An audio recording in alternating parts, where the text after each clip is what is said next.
Hey guys, welcome to the weekly Voice of College Football Pac-12 Chat Show Live. I'm Tony Altimore here with Tim, Chris, and Rick, along with some other Pac-12 folks that are going to join us tonight. And we want to welcome you. Thank you guys for taking a few minutes to join us. This is kind of a fun show here in the Voice of College Football where we invite fans and alums to join us, who are fellow fans and alums, to talk about the Pac-12 and the games ahead, as well as look back towards the week and ahead at the rest of the season. So let's welcome the gang. Let's introduce yourselves. We'll start off with Tim. Hey, everybody. How you doing? My name's Tim Prangley. I am a USC alumnus and a rabid Pac-12 fan. I am Chris, UCLA alum, and secondary fandom for the Cal Bears. A good Cal legacy. Good evening. I'm Rick. I go by LBC Trojan, also an SC alum, season ticket holder, and a fan of Pac-12 football, even though it kills me, for at least the next 2 years. I like it. All right. Let's dig into, guys. Let's talk about the games that we've got coming up for this week. So some pretty big ones. Starting off, we've got the biggest game of the week, I think, in the Pac-12 is going to be Oregon hosting BYU. Now, this game has certainly gotten the Twitter engines revving of both fan bases and kind of uniting the Pac around its core values. What do you guys think? This is going to be quite a game based on what we saw last week from both teams. Yeah, BYU does look tough, but I really expect Oklahoma to bounce back from the showing they had in Georgia, the warm up they had with Eastern Washington, and I think they're ready for a prime time. Yeah, I think it's gonna be rough. I mean, that BYU team looked. Granted, this game is in Austin and not at BYU, which is a hell of a place to play, and I think we saw that last week when Baylor came into town there. I'd love to see the Ducks win, but I think it's going to be a great game. I think it's going to be pretty close. This is going to be an interesting game because who is Oregon? I don't think you really can judge from their first two games. The first game at Georgia, that's a heck of a matchup for even the most seasoned coach and his staff and players. You really can't tell on that. And then you come home and you play Eastern Washington. That's really not going to tell you much. So this is going to be a true test. BYU's no slouch. They have an offensive line of 25 and 26-year-olds. They're, getting ready to tap into AARP. They're men, physical, and they're going to bring their own smash mouth type of football. They're not afraid of the Pac-12. I think they were 5-0 last year, and they're going to be on national TV, and they would do like nothing less than to come out and show Oregon, hey, we're real. So an opportunity for BYU. Oregon's got to go ahead and defend Autzen. Yeah, and Oregon is a team that hasn't lost at Austin since the early 90s. So we'll see what happens. I'll tell you guys, BYU's got a tough team. Probably the smart money would be to bet on them, but I am not putting my money on them. I say Ducks pull it off. We'll see what happens. Now, moving on from the big game, we've got a couple sort of pseudo Rose Bowls here of Big Ten versus Pac-12. Kind of virtual Rose Bowls, starting off with one that has actually, I don't think, ever been a Rose Bowl, but probably should be. The Washington Huskies and the Michigan State Spartans. Number 9, Michigan State, unranked Washington. And boys, Vegas thinks the Dogs can do it. What do we think? Washington, I believe, is a 3.5 point favorite, depending on where you're looking. Yeah, that's right. I think this is just a nod to the great job that Penix is doing back there. Really aired it out the last couple of weeks. It'll be interesting what they can do against that Michigan State defense. What do you guys think? Are they going to be able to pull it off? Or will Michigan State drown in the tailgating? I think Washington, this is their first real test. Obviously, playing at Husky Stadium is a great bonus, but you're dealing with Mel Tucker and his defensive-minded Spartans. I think this is an early big test for University of Washington. It's going to be a close, competitive game, but I just see Michigan State winning by a touchdown. Well, I'll tell you guys, my parents both went to state. My dad played for Duffy. We've got the Rose Bowl ring at home. And while I love Dubs, you're talking about, the family's team versus the X's team. So I don't know if the smart money may be on the Dogs, but I'm going for the Spartans in this one. But I'll tell you what, it's going to be a heck of a game for everybody watching.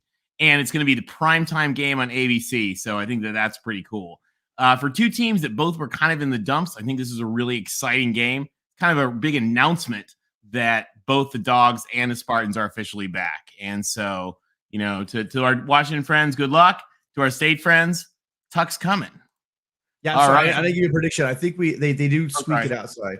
I do think that Washington does squeak it out, a late game win by 3.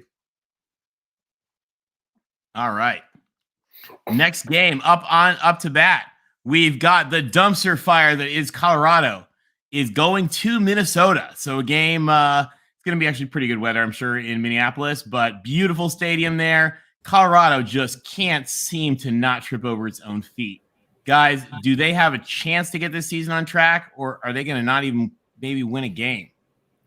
No, I'm sorry. I'm just not really going to get behind Carl Jarrell and Colorado until they show me they have a pulse. I think this might actually turn ugly. The boat is going to row so hard that the wake is going to drown everyone from Colorado, and let's just move on to the next game. The best thing about this is I love the graphics, and Carl Dorrell on fire is all you need to know. The spread is 27. It's in a dumpster fire. Yeah, the spread is 27, and Minnesota will hit that in the first half. I agree.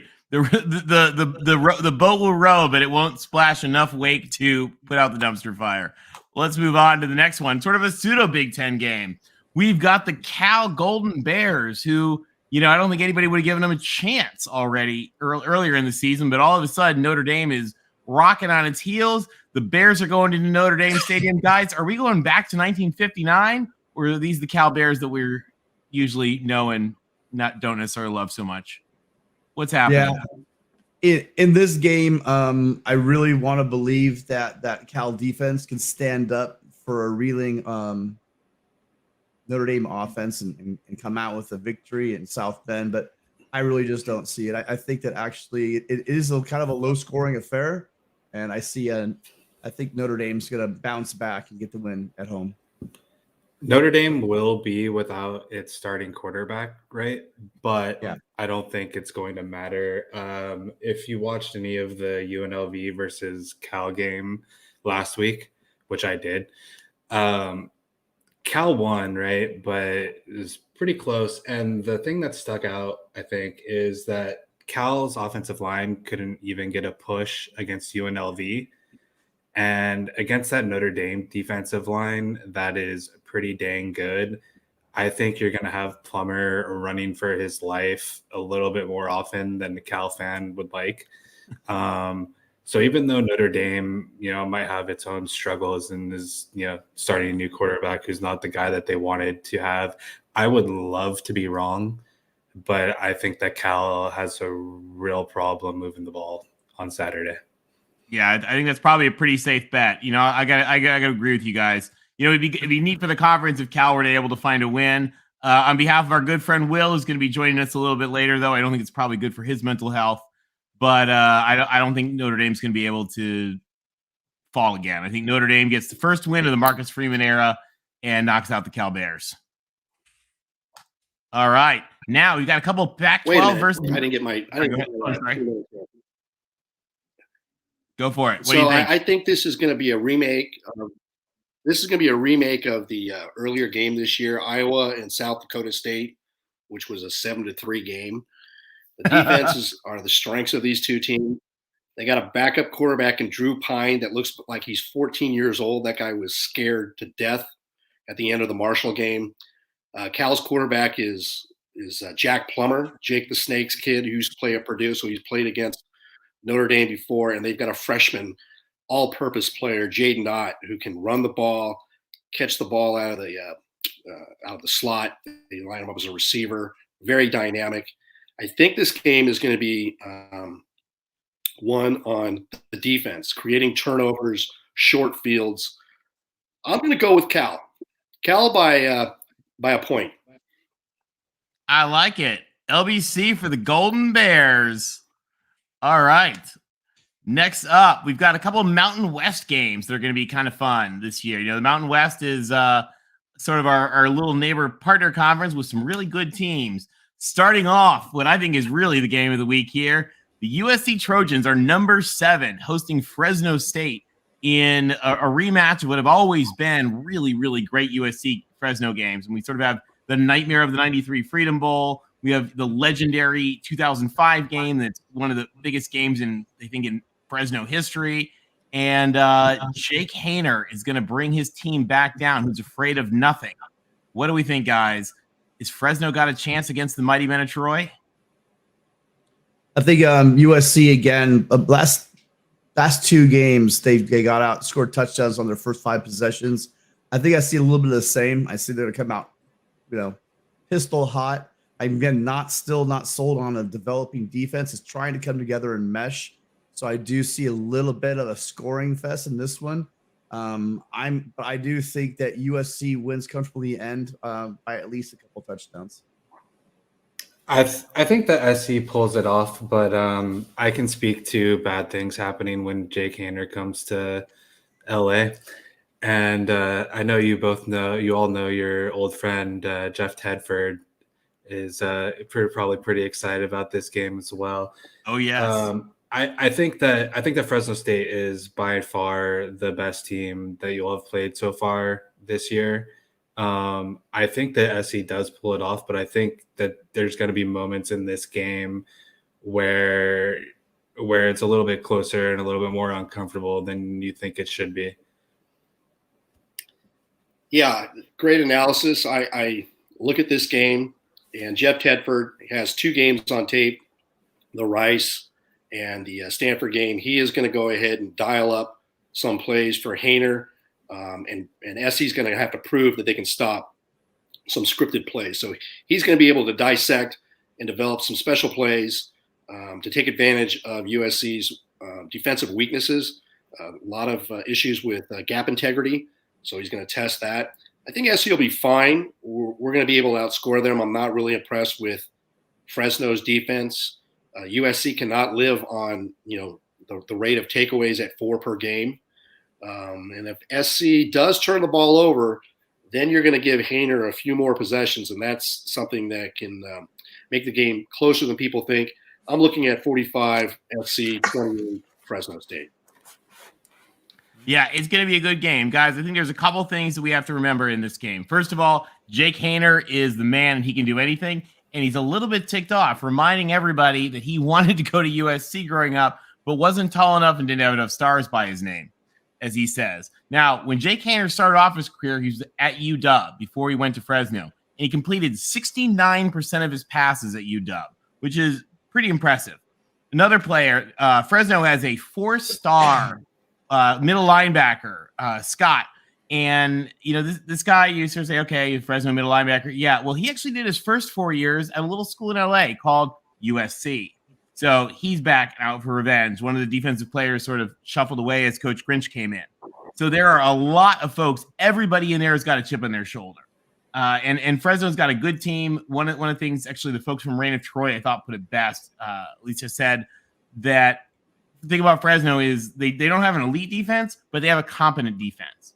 And they're not going to make some of the mistakes that we saw if the other teams make. And we know that if USC turns the ball over, we could be in trouble. But with that said, I think USC rolls, beats the spread, USC by 20. That's where I'm going. All right. Next up to bat. How about them Cougs? Wazoo went into Wisconsin and said, jump up, and sit down. So far, new Wazoo Chancellor Elizabeth Chilton is undefeated. What do we think, guys? Is Wazoo for real? They're going to get a chance to kind of maybe have a little fun and let some healing happen with Colorado State. What do we think? I think they are for real. I think Washington State is showing that they have one of the better defenses in the Pac-12. They took that defense on the road last week and again showed out. I see them winning this game big. Yeah, Washington State wins, but I gotta say it's a shame. Between them and the Beavs, I think neither of them. Am I right to say that they didn't even receive votes in the AP poll, or that they're not ranked? Either way, I mean, they should both be top 25 teams for what they've done so far this season. And Washington wins by at least a couple scores. I mean, sorry, Washington State. Washington State and Oregon State did receive votes that they're not in the top 25. Colorado State opened the season getting obliterated by Michigan 51-7, and then returned home to Fort Collins, giving it up to Middle Tennessee State 34-19. They're 0-2. And the Cougs are 2-0 with their win at Camp Randall. Congrats to the Cougs. But that famous motto, they're going to Coug it up. And they're high on themselves, peaking at the top 25. I'm predicting a Coug it up game. Just when you want to prop up the Pac-12, history will repeat itself. Colorado State by a field goal. Wow. That's true. There, it is the Pac-12. We do know how to do that. I don't think it's going to be the steamrolling that we think that it might be. Some of the folks and some of the media folks are saying, but I think Washington State pulls it off. I'm hoping they don't Coug it up, but we'll see what happens there. And that game's going to be on the Pac-12 network, kind of the early game. Next up to bat, Utah. Now, Utah lost at Florida. They came back and just swamped Southern Utah. And now they got a big game. San Diego State coming in here to into Salt Lake City. Now, last year, San Diego State beat them in kind of a big upset. So they're going to be hungry. What do you guys think? Utes or the Aztecs? Kind of a Native American battle going on here. Utah had that heartbreaker in the start out the season, and then they got the double whammy of last week where Florida's shown that they, may not be the great team we gave them credit for in that win. However, I still see that Utah is the class of the Pac-12 in the fact that they have a great coaching staff and they've got a very well-rounded team. I see Utah play this one out also by a couple touchdowns. Yeah, I don't disagree. Utah keeps it rolling. They're gonna put week one behind them. They're not gonna overlook anyone like San Diego State. Not that I think anyone would with the coach that they have. I don't think that they're that kind of team or that kind of program.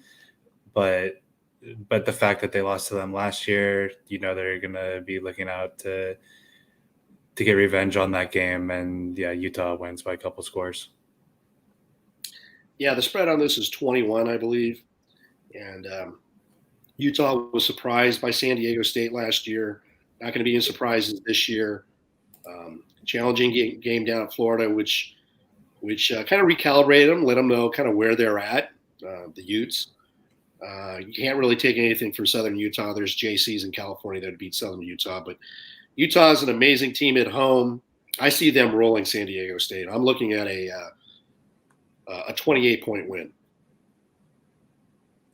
I think that's probably a pretty solid statement. I think Utah is on the warpath after what happened with Florida, and they're going to probably try to take it out in San Diego State. San Diego State's got a good team, but I don't think they're on the Utes level. I think that's a pretty solid bet Utah covers. All right, moving on. We got a MAC showdown here. A little bit of Pac-12 MACtion going on. Arizona State, after not being able to hang with Oklahoma State, brings Eastern Michigan to the Valley of the Sun. What do we guys think? Do the Eagles have a shot, or is Arizona State maybe for real? I think that I don't know what to make of Emory Jones and that offense at Arizona State. I still think they have a decent defense, but in this game, obviously against Eastern Michigan, they should just win this one going away.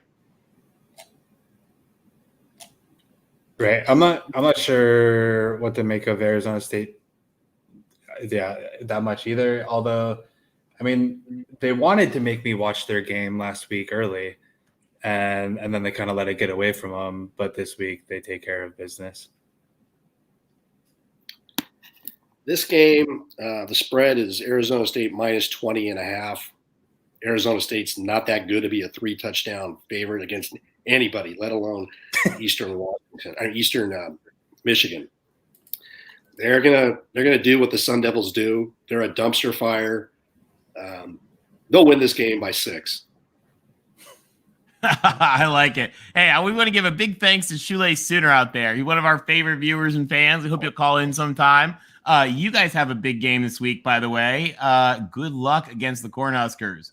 I think knowing my Oklahoma fans going up against a Nebraska team that's reeling, you guys might have some fun with that. Thanks again, Shoelace Sooner. We really appreciate it. Now, as for what's happening in the Valley of the Sun, my uncle went to Eastern Michigan. I love the Eagles, but I just don't think they're going to be able to hang with Arizona State.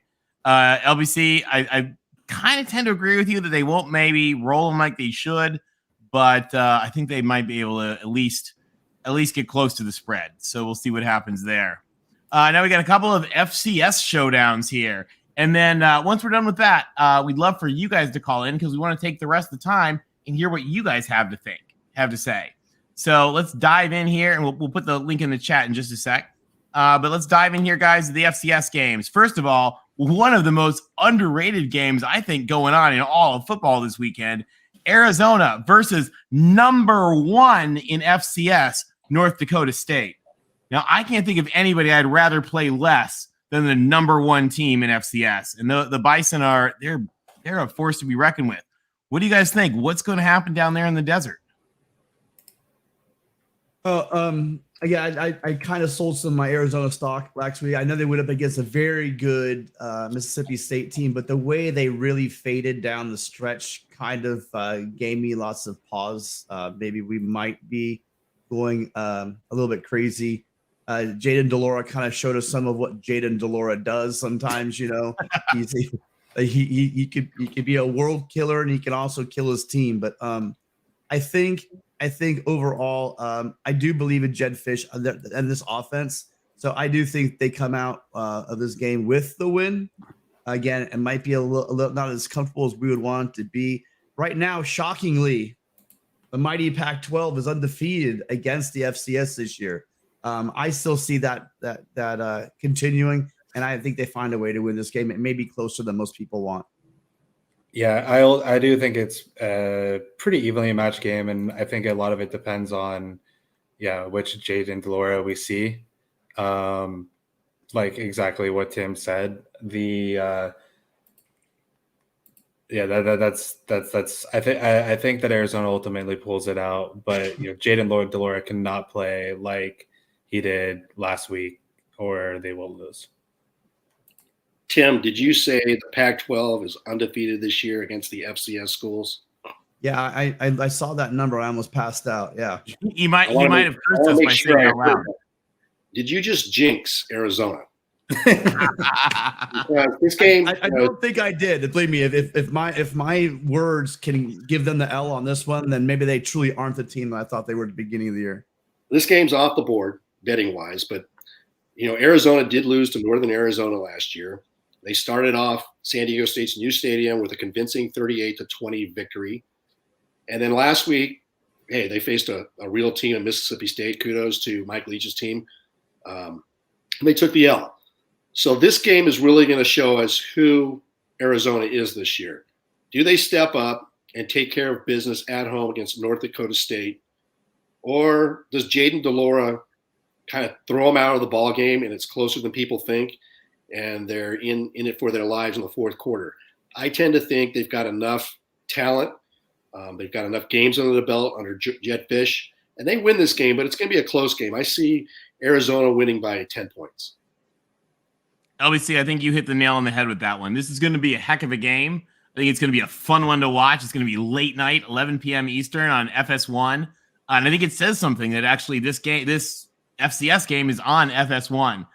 North Dakota State's going to be hungry for it, but I think Arizona is going to come out with the win, but in a pretty good game. Now, we've got kind of an interesting one here. Oregon State versus Montana State. We saw Oregon State, pull out, big balls Jonathan Smith last time. We saw Benny go for the win as Jack Leto ran it in. This one's kind of another interesting one because a lot of you guys know Oregon State is rebuilding half their stadium this year. So they're going up to Portland. And before Oregon State had a stadium, they used to have to play USC and UCLA and Washington in Portland in a baseball stadium, which has since been reconverted into one of the nicest soccer stadiums in all of MLS. So this game is going to be in the big, beautiful soccer stadium in Portland off campus. What do you guys think? Do the Beavs keep it rolling against Montana State? Yeah, I've been a huge believer in Jonathan Smith and what he's been doing. His 5 years up there, 4 years plus at Oregon State. I think they have just the athletes in the trenches to make this thing a really one-sided affair. I think they have one of the best offenses on the West Coast. I just can't see any reason to give Cinderella hope in this game. So Oregon wins big. Oregon State wins big, sorry. Yeah, Oregon State keeps it rolling, and they look forward to who comes to town next week when the Trojans come in, and then they try to really make a statement. But this week they take care of business. Jonathan Smith, I mean, I'm going to say more of the same of what everyone said, but that guy has it going. Their first touchdown drive, I mean, super aggressive against Fresno State. Not only at the end of the game, but they had 2 4th down conversions on their first touchdown drive, and then to have Tedford, they put the field goal team out. For anyone that didn't see it, they put the field goal team out to tie it, to put it into overtime. Tedford freezes the clock. I got to have Connor come on and talk about how excited he was. Tedford freezes the kicker, then they come back out with the offense and win the game on the last play of the game. It's just awesome stuff, an awesome game for anyone that had the pleasure to stay up and watch it. But the Beavs keep it rolling. I love Jack Coletto. He reminds me of a black shirt. Back when Nebraska used to have a team, would punch people in the mouth, were physical and tough. That should tell you. Trev Alberts, if you're listening, you should have already made a phone call to Jonathan Smith, because he's an excellent coach, and he would bring back Nebraska to some type of semblance of what they used to be. But that's another story. This game, Oregon State's going to roll. They're going to put up 45, no problems, and they'll be ready for USC. I think you're right. I think this is going to be a fun one. It's also, like I said, kind of interesting because it's in that soccer stadium. It may be something we see the Pac-12 doing more of with SoFi Stadium or some of the soccer stadiums in LA coming up going forward. Next up to bat, UCLA. There is not a cupcake, powder puff team, nunnery, convent, orphanage that UCLA will not put on the schedule this year, guys. Whoa, let's slow down. They got South Alabama. Not a bad team. They're pretty good. Actually, they're in the wrong section of this. Sorry. I should have had a divider page for this one. My bad. But what do we think? UCLA or the Cupcakes? Who's doing it, Tim? Yeah, well, UCLA is only a 15.5 point favorite in this game. South Alabama's good. I think in front of a stellar 8,000 to 9,000 fan. All right. Home field advantage. So they just play at Drake Stadium, the track field on campus? I'm not sure where they're going to play. They could probably play in a local park and probably fill that thing up. But I think that they're probably going to have a typical Kelly win here, where we're gonna see a heavy load of running and a lot of DTR running, and I see them covering. I see the Bruins winning by about 20. All right. I think we win, but I'm going to give you – no, I think we win, but I'm going to give you some reasons that I'm a little concerned. And I don't think – first of all, this team, if we're forgetting, is in maybe, the second best conference in college football. They come from the Fun Belt. And you only have to ask Virginia Tech, Texas A&M, Notre Dame, and Nebraska what it's like to play one of those teams. So no, the truth is we should win the game, but they are going to be the best team that we've played, and we can't just show up. We can't sleepwalk to victory. We do actually have to play against them. It'll be the first time that we've been undefeated and out of conference since 2015 if we do win. So that's also going against us. But this is a South Alabama team that beat Nichols handedly, and then they beat a Central Michigan team that put up 44 on Oklahoma State in week 1. So I don't think it's definitely not the walk in the park that Bowling Green or a game against Alabama State were last week, or what Colorado. I think that this is a better team than the Colorado team will play in week 4. So yeah, I think we win. So is the Pee Wee team that D4 coaches on the weekends. Yeah, that's probably true. So yeah, no, I think we win, but I am a little bit concerned, and we do actually have to show up. Yeah, this is a new one for me, where UCLA fans trying to talk themselves into a win over the Sun Belt. So I'm interested to see how this one turns out. Tony, you brought up a good point earlier about the soccer stadiums, and UCLA. It might be wiser for them to play their games at Dignity Health Sports Park. That's where the LA Galaxy play. Stadium capacity 27,000. That's where the Chargers played until they moved into SoFi. It's actually closer to Westwood, and the capacity would work. They would look like they had sold out games all the time. Now they're going to tell you that, hey, UCLA's on the quarter system. There's not going to be any students starting school for about another week and a half, 2 weeks. So there's not going to be any type of home field advantage. And South Alabama's coming in with one mission. We're going to add the 5th Pac-5 team to the Fun Belt's belt. They're going to be gunning for UCLA. Now, do I think they have enough? No. But are they going to be intimidated? Not at all. The spread I believe is 15.5. I see UCLA winning by 10. It's crazy that all it takes is beating Rice and a bad Stanford team for USC fans to be ready to pop off this hard. I didn't know we were getting here this quickly, but we'll see. All right. I'll tell you guys, South Alabama is a good team. I don't want to play the Fun Belt right now, but I do think UCLA, they got a pretty solid team. I think that they pull off a win in the end. And then Stanford, as you guys know, is not playing this weekend. So they've got a weekend off after recover from USC. Now, like I said, we want to hear from you guys. And first up, we've got Jeffrey from Only Talk Sports. Jeffrey, welcome to Pac-12 Live. I'm glad to be here. I got a few interesting things I want to talk about with the Pac-12. Number one, I think it's funny. I know that football games are scheduled way in advance, like 10 years in advance, but I think it's hilarious that Arizona is playing North Dakota State, because Arizona is like one of the worst teams, which back 10 years ago, they weren't as bad. And North Dakota State's one of the best FCS teams. Like, North Dakota State should play a better team, like from the SEC. And then the teams at the SEC teams, like you get Alabama versus the Citadel. That's who Arizona should be playing from the FCS, not North Dakota State. I think it's hilarious that this game, it actually is a really good game, and it's way too late. I know it's gonna be a really fun one. Yeah, I think it's a major game. What are you trying to say? Are you trying to say that the SEC schedules the cupcake FCS schools and they won't schedule a tough FCS school? Uh-oh, did Jeffrey freeze? I think I shocked him. Yeah, I think he's frozen. All right, hopefully Jeffrey will be back with us in just a sec. He froze up there. Little internet connection issue. While we wait for Jeffrey to come back, we've got Tide Guy coming on. Tide Guy, Jeff, welcome. What do you think? We got the Pac-12 week ahead. I actually think this is going to be a great week for the Pac-12. I really do. I have most of the Pac-12 teams winning.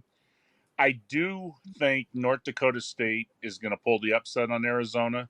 I know Arizona is a lot better than they have been the last few years. They looked really good against San Diego State. They didn't look as good last week against Mississippi State. So I do think North Dakota State's going to pull that upset. But I think in all the other games, except for the Cal game, I think the Pac will win, and I think Cal will still make it interesting at Notre Dame. Yeah, I think you're right. I think that's gonna be a heck of a game. I can't wait to get Will's take on it. I think I can predict it, but we'll see what he says in just a sec. Mike Ford points out, I like this. This sounds like U of M fan. UW manages to beat our little brother. He'll give the Pac a second look. Hey, Jeffrey, welcome back. I'm sorry. I'm in my studio, as I call it. It's in the back, and sometimes the internet dies. I'm sorry about that. Oh, it's all good. We're glad to have you. In now. My favorite game. I cannot wait for the Washington game. The Washington game with Michigan State. That's the game right there. I can't wait for that one. Penix. I hope he can make it through this game. Penix. I mean, I always call him Penix, but Penix. Man, I really wish he had stayed healthy at Indiana because he was really, really good. But I think Washington's going to win. I said in the chat, I got Washington winning, and a lot of people don't think so. But I think that's going to be a big win for the Pac-12 this week, and I really think Washington's going to win. What do you guys think about it? Yeah, well, again, Tony has those ties to Michigan State. I mean, I can't see his thing going either way. Yeah, you're looking. I think Vegas has Washington. Maybe we're looking at a 3 to 3.5 point favorite. You know, that's really your home field advantage. So what they're telling us is this could be an old fashioned, back alley fist fight. And I do like the way that Washington's offense is moving the ball. Penix is up there in yardage and passing, and he's really been taking care of the ball. I don't have his stats in front of me, but he's throwing touchdowns and he's not throwing a lot of interceptions. If, again, a game this close, if he can continue that passing, again, I know he's had some trouble in the past, but if he can continue that passing against what I think, obviously with Mel Tucker, we know Mel Tucker's defense, right?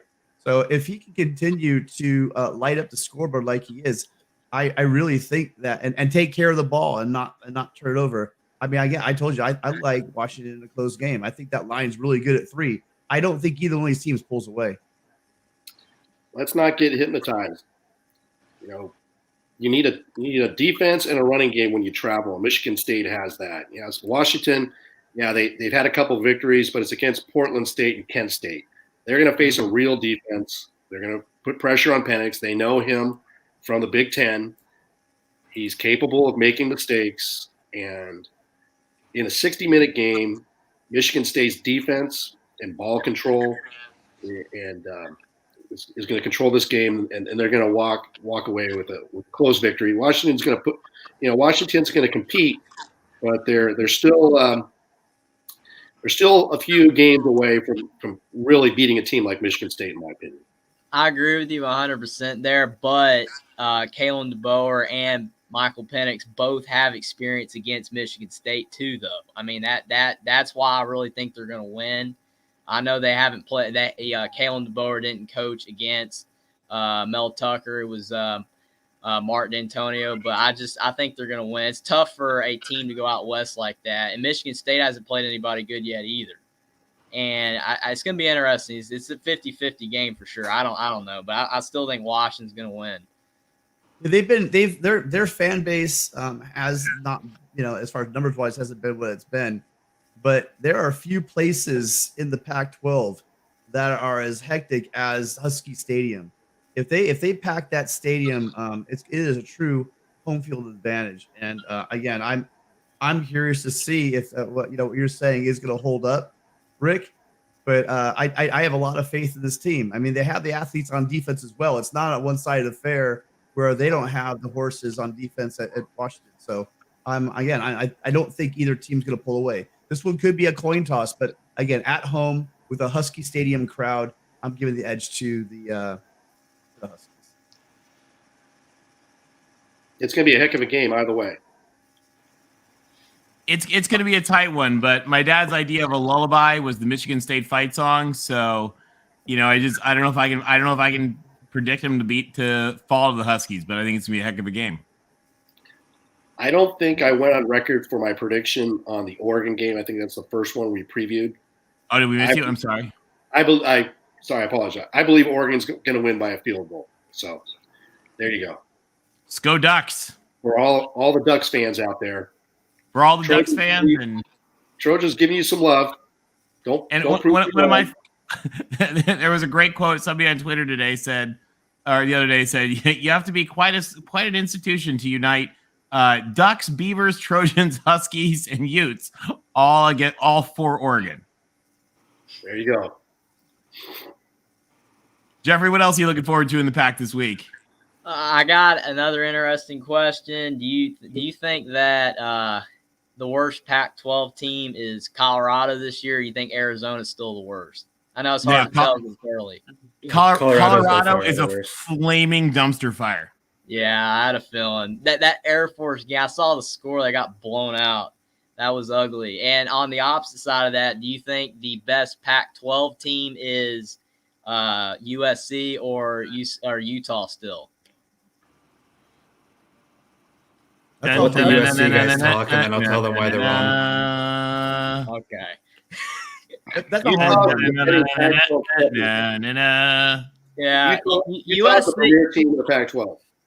USC looked good against Stanford kind of toward the end. I mean, I don't know if USC should be 7th, but USC is pretty good. But I think the Utah game against Florida, I really wish that they had played Florida in week 2, because if they play Southern Utah first and then they play at Florida, I think they beat Florida. It's tough in week 1 to do that. I'll say it right now. They play Utah. They play Florida at Rice Eccles. They win that game. I agree. People are forgetting how that absolutely. game ended.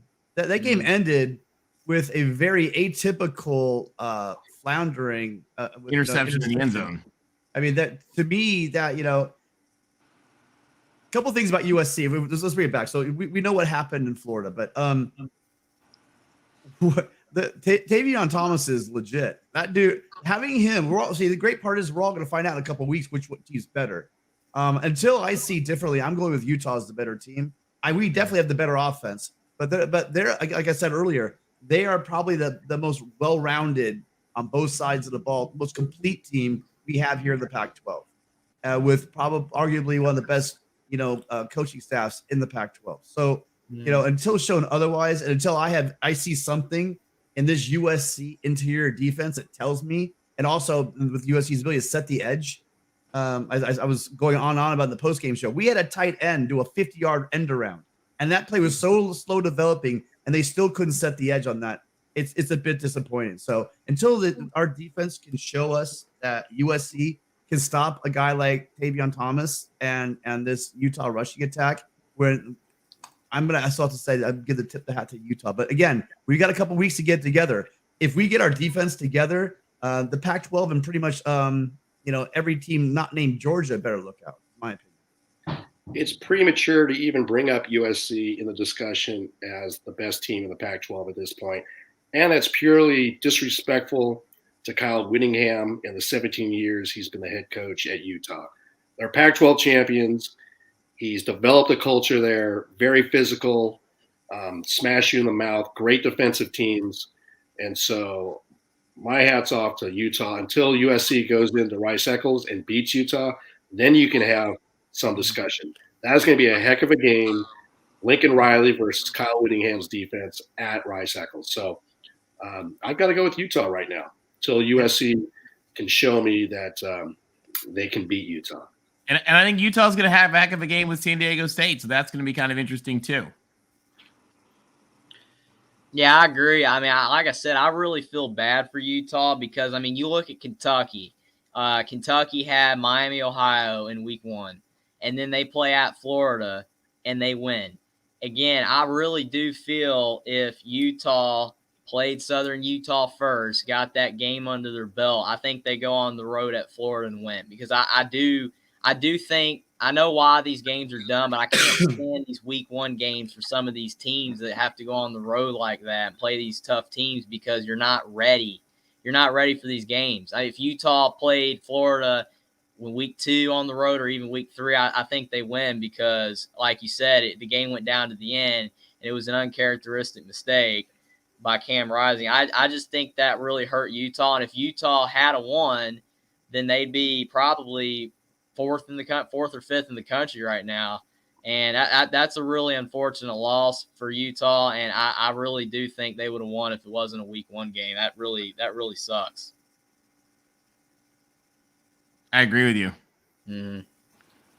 But yeah, I agree with you, Rick, that Utah is probably better, but USC's potential ceiling is higher than Utah's, in my opinion, though.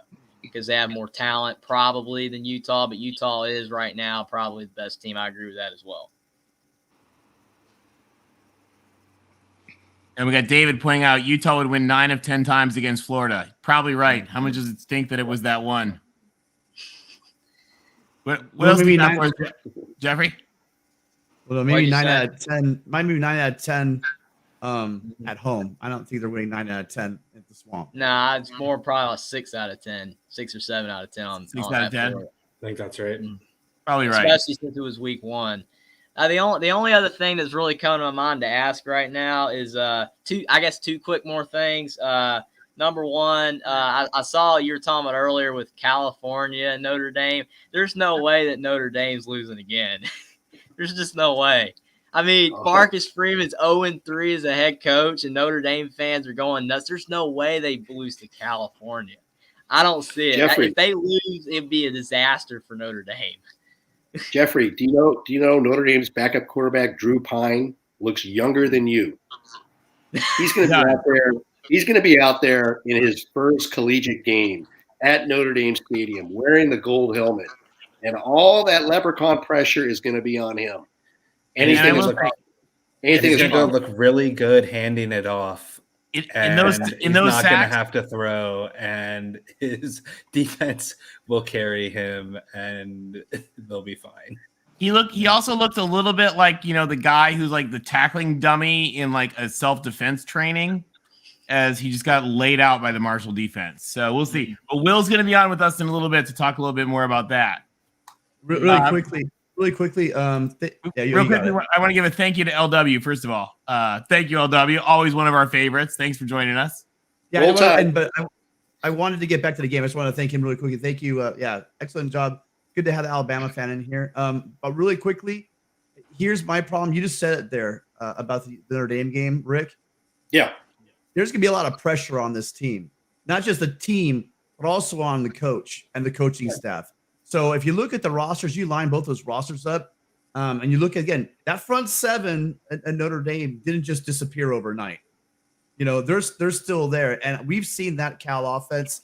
I know you've got a friend of a friend playing quarterback, but I just really think that they're going to struggle to score, and I do think on an undersized defensive line, I think that they're going to be able, like Jeffrey said, they're going to be able to move the ball on the ground. They're not going to. This game plan is heavily going to be based on running the ball with that big offensive line down Cal's throat. And I think they squeak it out. But the one thing, that wild card there, is you have a young head coach going into this game with all the pressure of the universe. Being the head coach at Notre Dame is not an easy job. Well, try being the head coach at Notre Dame when you've lost 3 games in a row and had a really embarrassing loss at home. So if they knuckle up, they might have a serious problem on their hands. But again, I think on talent alone, they should win this game. I agree with you, Tim, but you got to look at it from this standpoint as well. Will Cox is a veteran coach, defensive coordinator, and he comes into this game. He's going to scheme up some different looks because Notre Dame comes in, realistically, a one-dimensional team. They're going to run the ball, like you said, and he's going to prepare for that. But he's going to make Drew Pine beat them or take shots and beat them. It's like he's not going to be able to throw the ball. They know that. So I think from a one-dimensional standpoint, he's going to be able to give some different looks to Notre Dame and to stop the run game. And then they'll be ready for when Drew Pine does throw the ball at all to capitalize on mistakes. But it's going to be a defensive-minded game. It's not going to be a high-scoring game at all. And that's why I give Notre Dame a chance. I mean, defensive struggle, but what I'm really looking at is you look at Michael Mayer. This dude is a monster. And so you're gonna have a heavy dose of running game. And if I'm an offensive coordinator, I don't, granted this could be Drew Pine, but if I'm a 3rd and 7 or 3rd and 6, there's not many other players in this country I would want on their side of the line of scrimmage than Michael Mayer looking back with big old paws. That catch he had at the goal line last week was just, that ball was tipped. So we're talking about a big dude with great hands, huge mitts, super physical. I actually think he might be the difference in this game. All right, we got folks waiting real quick. Hey, Jeffrey, thank you so much. We appreciate having you as always. Jeffrey, you're awesome. Where do the guys find you at? You can find me at Only Talk Sports YouTube channel. That's all I got. And I I got some previews and predictions on a couple games, but I'm done be doing a Washington, Michigan State tomorrow. And again, I'm picking Washington. I'm spoiling it. Go Washington. I want Penix to win, but thank you. I am a Michigan State believer in this one because, for one, the pass defense for Michigan State has been very much improved, and it was an absolute laughingstock last year where they had like the most allowed passing yards a game out of all the FBS teams. And I think Michigan State has a better shot than I think some people think, because last year these Spartans had a similar test where they went down to Miami, played another Power 5 opponent, took care of business, played good football, and came out with a win.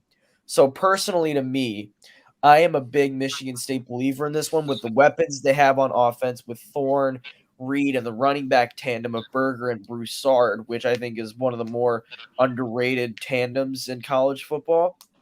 And with the heavy Washington pass offense, I think Michigan State's pass defense, which is much improved, I think it can match up well. So I'm a Michigan State believer in this one.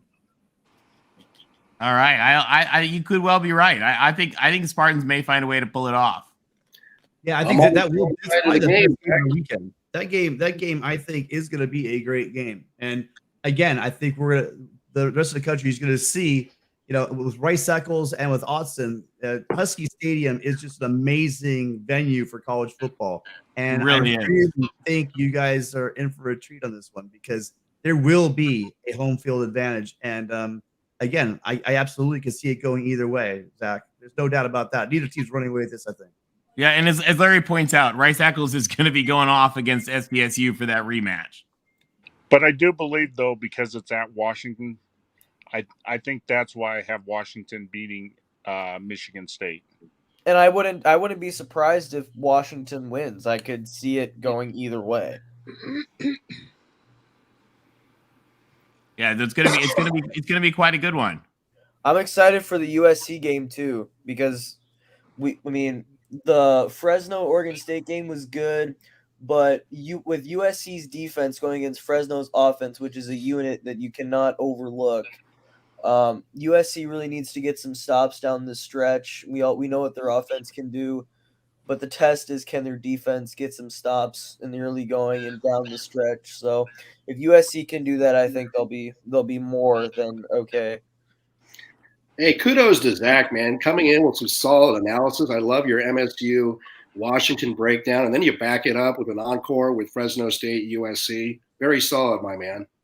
Well, and Zach, I don't know if you guys saw, Zach is with the College Football Across America show on D4's channel. And Zach always has really, really great takes on that. And so it's another channel you guys should definitely check out.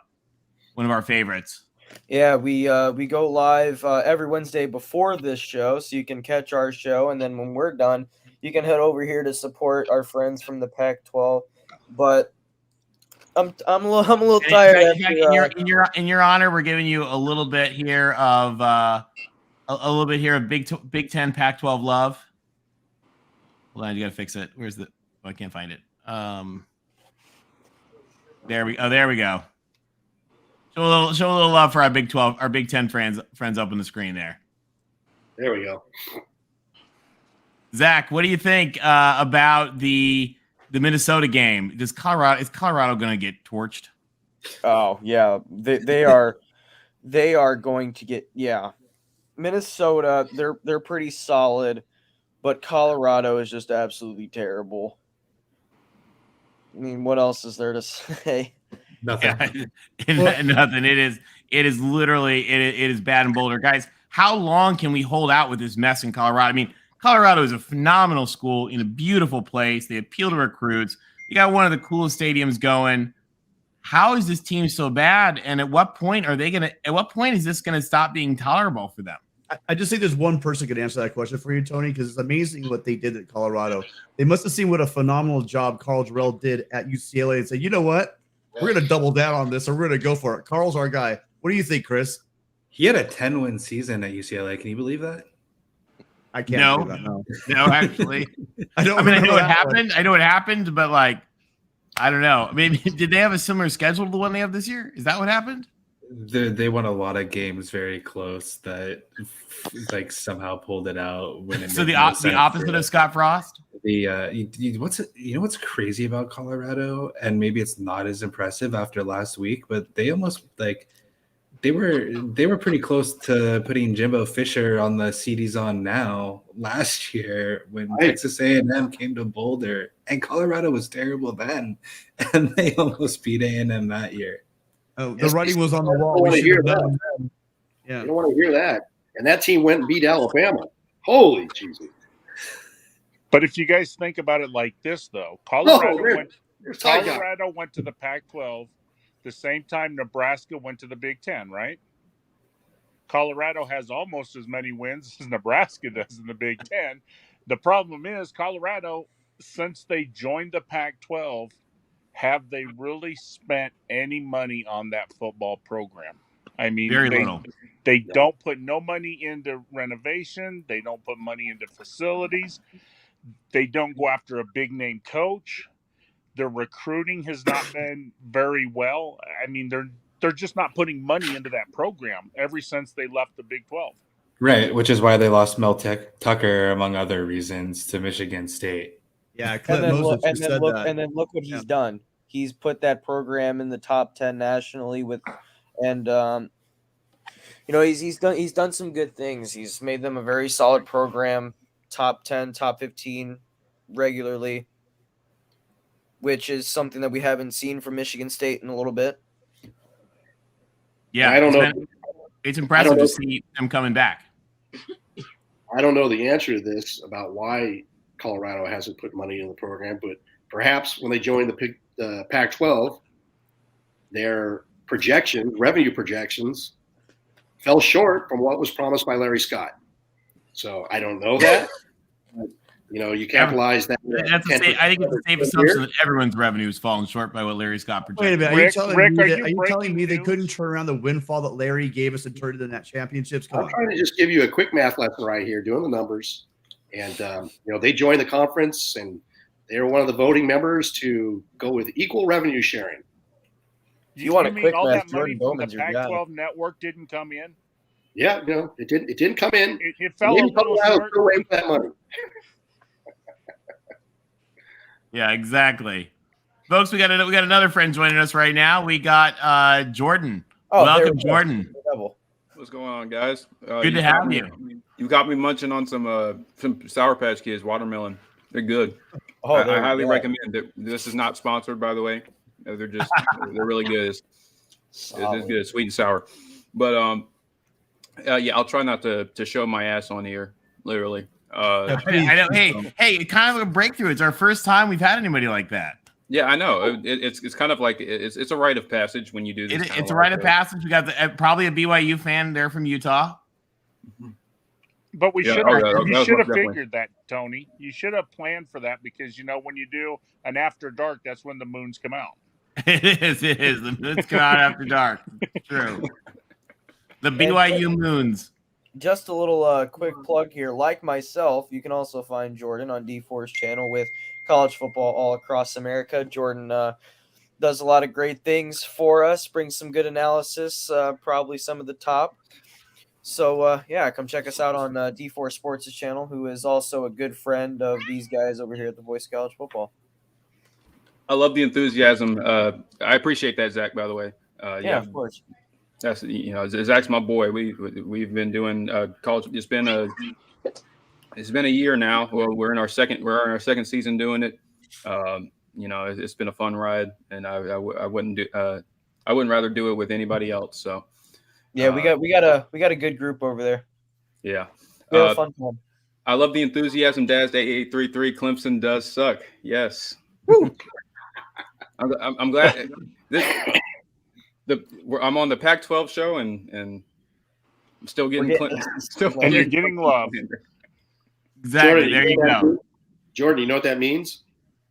Clemson's good. That's what it means. Yeah, well, we'll see. Sometimes they do. Sometimes when people say someone sucks, they do suck. But no, I'm just kidding. Clemson doesn't suck. But anyway, let's keep this Pac-12. but yeah, I am really interested in. I know you guys have been on a long tangent about Washington and Michigan State in that game, but that is really one of the more intriguing matchups of this weekend. I don't know. I think that Michael Penix is averaging I believe he's averaging 10 yards an attempt. It's been a long time since I've seen Washington be this explosive on offense. I know they haven't really played anybody great, but I think they've made some really huge strides. I think Kalen DeBoer has kind of flipped kind of flipped that offense completely in just in 1 year, and it's just pretty phenomenal to see. I know Zach mentioned Michigan State, the improvement of Michigan State in that secondary. They've gotten some key transfers. Amir Speed from Georgia is one notable one. But yeah, I think this is going to be I like Washington here, but I don't feel great about it. Just because of the the proven track. I mean, obviously Michigan State has been good. They were good last year, and they're still rolling, and they've made some improvements defensively. But I'm going to be a Pac-12 homer here. I like Washington. So yeah, give me Michael Penix, that offense. I think they're going to do just enough. I don't know if it's going to be a high scoring game, but I think they'll do just enough to get the dub. Bow down to Washington. And another fan joining us. We've got I think we're gonna have some hot takes here on Notre Dame versus Cal. Will, straight out of practice? Yeah, straight out of practice. Yeah, it was a good one. It was fun. All right, tell us. We've heard some folks thinking the Bears are gonna be able to pull it off. Oh, of course.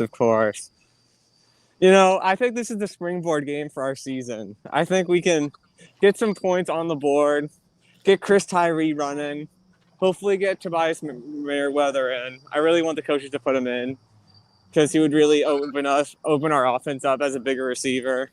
And get Chris Tyree because the O-line's been struggling. We need to get Chris Tyree in some runs because he only needs a little hole, and then he could just burst in. I know the Bears' offense is good, and they have some guys in the secondary that are going to be NFL players, but I think this is our springboard game, and I think we can go be 10-3 by the end of the year. I truly believe that. With the talent on our team, we should be able to go 10-3. Well, I will say this: Jack Plummer, the last time he was at Notre Dame Stadium, I don't think he played too good. Yeah. Yeah, our defense had a pretty good day. I think you're going to have a pretty good day on defense too. Well, yeah. I hope I'm wrong, but I just really don't see how the Cal offensive line is going to stand up when it comes to town. And ordinary guy in chat, I do agree with you. You said earlier, you like Ott. I love that kid, Jaden Ott for Cal, the freshman running back. But he's super explosive, but I do not think that there's going to be room for him to run come Saturday. And I really think we got to get 30 points in this game. 30 points, and I'll be satisfied with the offense. But the offense got to get going if we want to score any points against Clemson. We got to score 30 points against Cal. Easier said than done, man. Well, yeah, easier said than done. But I expect good high. This is Notre Dame. I expect us to play well. I just think your bar is set pretty high. You score 30 points, you win this game. Well, that's for sure. The question will be can you generate 30 points? Because I agreed with, I think it might have been Rick who said, Wilcox is going to make you guys one-dimensional. No, he's going to come up with a game schema plan to make Pine win this. And I'm not really sold on your receivers, but I was talking about the fact that, on 3rd and 6, there's not many other guys on their line of scrimmage I'd want than Michael Mayer. And I see a heavy dose of him. But Mikey, now I want you to put the worst case scenario hat on. Let's just say it did happen, and for whatever reason, Cal comes out with a win. Mikey, you want to know how hot would that hot seat be for Freeman? No hot seat yet. This is year 1 for Marcus, so I think if we're bad next year, maybe, but I still think that with like obviously, I think the only person really on the hot seat right now is Tommy Reese, and I think that seat's pretty hot right now. But I don't think Marcus Freeman's on the hot seat unless the team's bad on offense next year. Then he might be on the hot seat. But now, well, even that, I still don't think so either. That would be an incredibly expensive hot seat and probably not a good situation anyway. Well, and plus he's recruiting well right now. Recruiting recruiting class. If that's give him a chance with his players. Yeah. Let me say one thing though.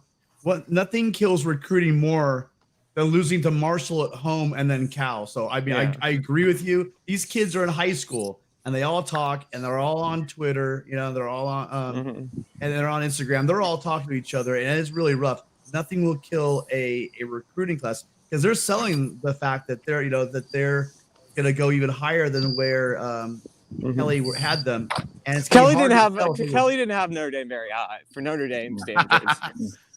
How quickly we forget Charlie Weiss and Bob Davie and Tyrone Willingham and I mean, yes, but still, they were terrible. Kelly was not that great, but Willingham, Weiss, and Davie were terrible.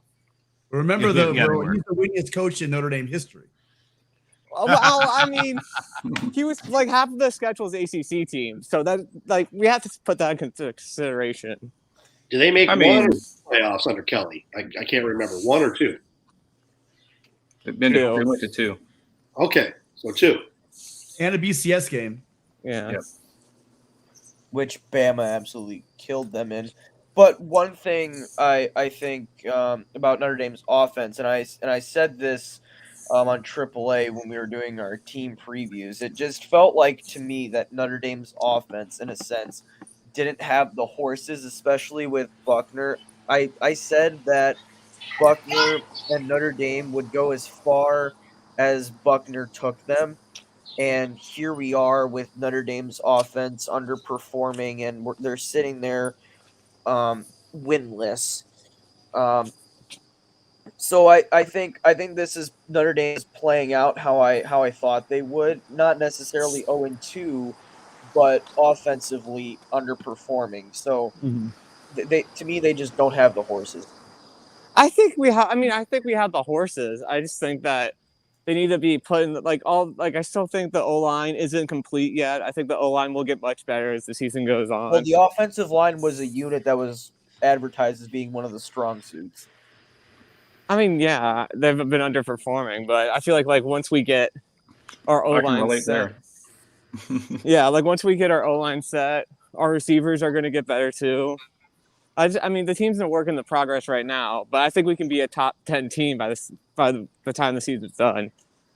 Or at least as we look, guys, at I just want to point out from something we got here in the comments as we look at Notre Dame, we look at the Big Ten, we look at the Pac-12, and we kind of combine them all together. Aren't we all just glad we don't go to Texas A&M? Mm-hmm. So it's funny. I have a funny story about Texas A&M. Okay, and I don't want to dwell on them, but I saw that comment. It dwelled on me that one of the things we can all come together with is wow, thank God we don't have to deal with any of that. Yeah. So funny thing is though, we had a guy that come visit for the Marshall game. Obviously, the game didn't go well, but the other team, it was between Notre Dame and Texas A&M for him at the end, and I still think we're gonna get him, which is so funny. Nice. That was That's gonna be interesting.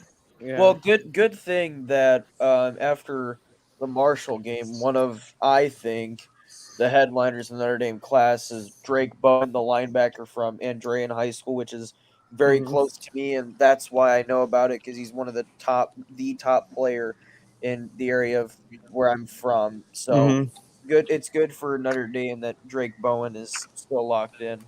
Yeah, Peyton Bowen and Charles Jagasaw also. Although people say that Peyton Bowen's going to Oklahoma, but all my Notre Dame guys say that's BS and that we're still going to keep Peyton Bowen. Drake Bowen's going to Oklahoma? No, Peyton Bowen. So we have two Bowens. We have two Bowens. Okay. Recruiting. Okay. Just throwing this out there. Is Sullivan Absher by any chance? Is he still locked in? Just wondering. I'd like to get him. I can take a look. So No, actually, I follow him on Twitter, and he was, retweeting a bunch of Notre Dame players that were, after the Marshall game, and they were all, Notre Dame recruits, and he was, showing solidarity. I know it doesn't mean that much, but still, but if Absher wants to hop up the Notre Dame bandwagon, you come back to Clemson, we showed him a lot of love. Hey, Sam Pendleton too, while we're at it, but that's that kind of cooled early, but Absher, I was really mad we missed on. So real quick, David from Arizona talking about the Arizona game pointed out Arizona paid only $425,000 for North Dakota State, so that's not bad. Hey, I mean, looking at what all these other schools are paying for the opponents that they played, that's a bargain. Yeah, that's not. And I mean, you guys also, when you think about it, I mean, the planes alone cost $100,000 probably. But I heard that Texas A&M have changed their contracts with the new teams coming in. They're going to offer them $1.5 million, but if the team wins, it gets cut down to half. Sounds about right. That's what it should. That's what it probably should be. Oh, too funny. Let me put the link in the chat, guys. Anybody? We want to know, what do you guys think? What do you guys think about the Pac-12 games coming up this week? There are some big ones. So join us and tell us what you think. So what do you guys think realistically this week? The Pac-12, how many games do you think they have to win for people to really start giving you guys the respect? I mean, if Washington beats Michigan State, you got to consider that a great win. If Oregon beats BYU, you got to consider that a great win. I mean, do you think that will get you guys, I think they could. Jeff, I think they could win every single one of them, and like the doofuses in like Ames and stuff would be like, oh, this is a rookie conference. So I mean, they would people would still say that no matter what happened. No, yeah, I completely agree with Tony. No one will care. We could go undefeated. Vaguely familiar. I don't. That was a pretty good Jeff Webster impression, Tony. Oh, I wasn't even talking about Jeff Webster. I like Jeff Webster. I wasn't talking about Jeff Webster. I was more talking about some of the the various yappers that we see, especially the Twitter folks. They're always looking for an excuse to Jeff Webster. Well, they're always looking for an excuse to rip on the Pac-12, and what they get really mad because like the Pac-12 typically doesn't really care enough about them to even care.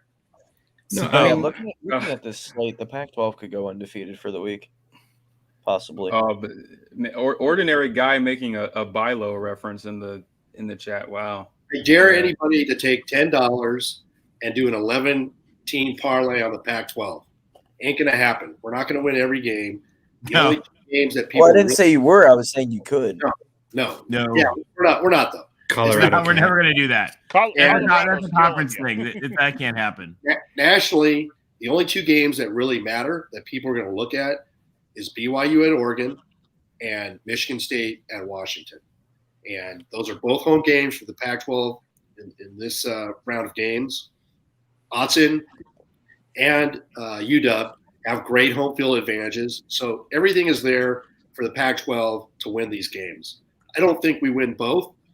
We're not gone on record as saying that, but we should do well in the other games. But there's always one Pac-12 slip up that you don't see. Like I believe Washington State's going to cook it up, and there's going to be other close games. I'm looking at you, TBM, with South Alabama coming to the Rose Bowl.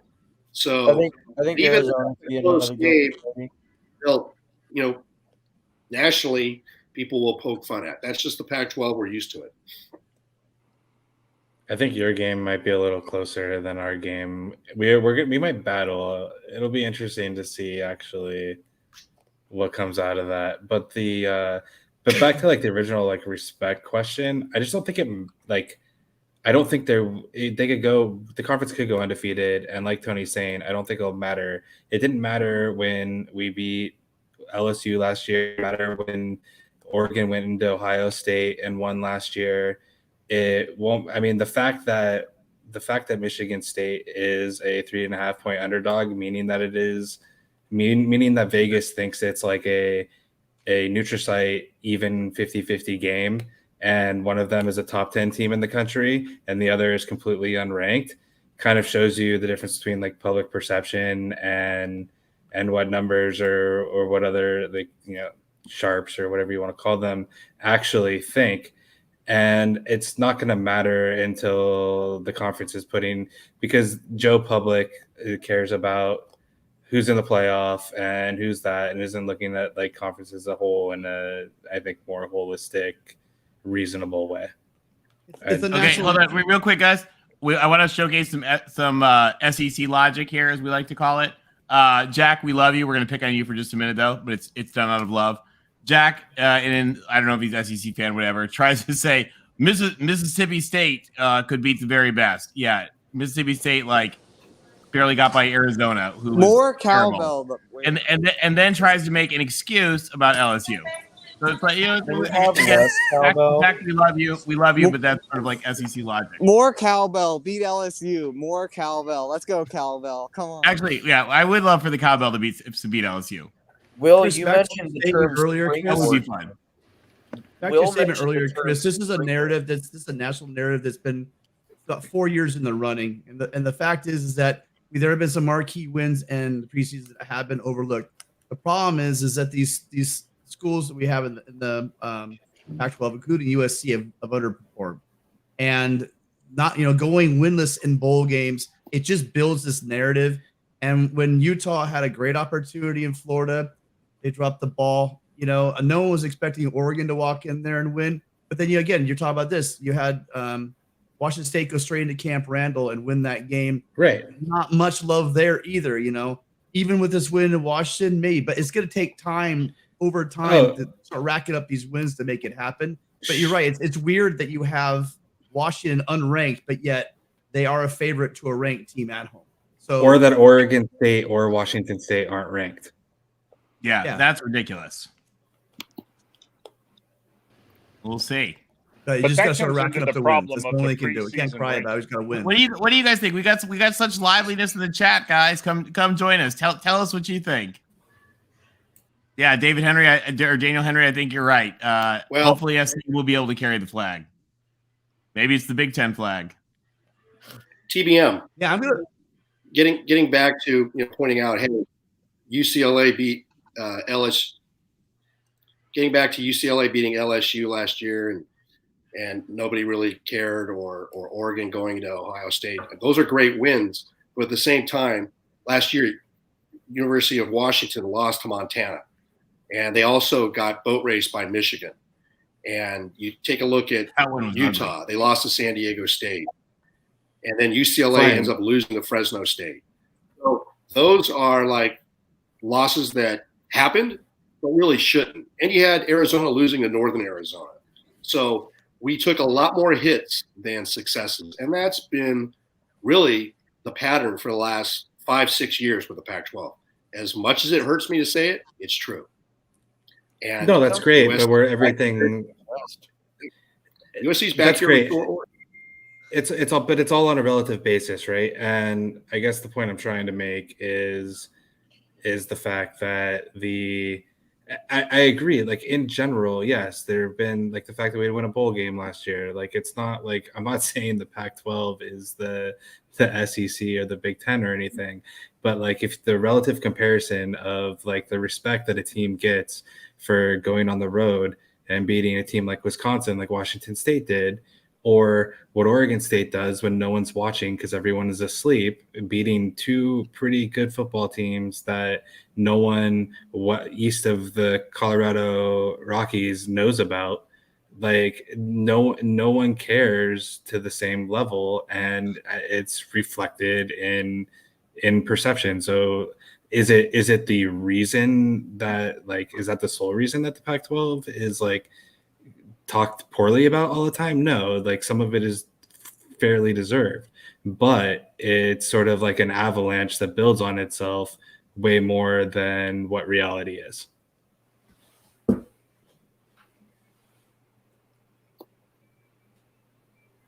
Guys, what do you think? We got, like I said, we got such good take in the chat. I just put the link in the chat again. We'd love to hear from you guys. Well, let's see what the Pac-12 does this weekend. This is week 3. I think there's a lot of winnable games. I believe there's 11 out-of-conference games. Hopefully the Pac-12 can win 9, 10, or 11 games. I don't think that's the case, but we'll see. And if that happens, then we continue building momentum. Like you mentioned. Mike 3883's comment. I think Larry. It sounds like Larry's going to join us in a minute to talk a little bit about the Utes. But I mean, yeah, I can kind of commiserate with Pac-12 fans as far as no matter it doesn't really matter like what you do from a non-conference perspective. It's you're just not going to get that. You're not going to get that respect. I mean, I go back to 2016 when I talk about the ACC and stuff like that. The ACC finished with 5 ranked teams, the national champion, the Orange Bowl champion. They had the best record against the Power 5 against the other Power 5 conferences. They were 10-3 against the SEC. They were clearly on the field the best conference, and it's still you still don't get that kind of recognition. So it's just one of those things. I mean, when the media narratives are driven by the SEC and to some extent the Big Ten. It's just you're not. It doesn't matter really what who you beat. It's the numbers speak for themselves, and you just got to let them. You got to let them play out. So, but Jordan, can I ask you something? Do you blame a little bit of that on both the Pac-12 and the ACC commissioners? I mean, because I do. Yeah, we jump out there and we get it means more.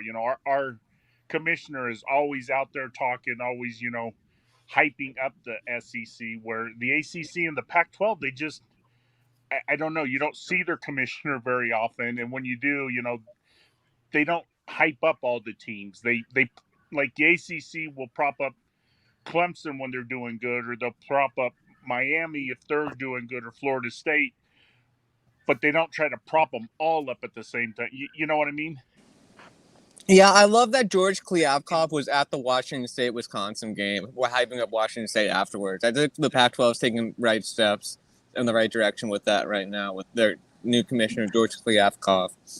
Yeah, I was a little surprised he was there. I would have thought that he would be at the USC Stanford game as the first conference game and the national primetime game. But yeah, I think you're right. It was really, really fortuitous that he was there while Wazoo was able to pull off a big win. And they're with their new chancellor and their president, who was the Pac-12's chairman for a long time.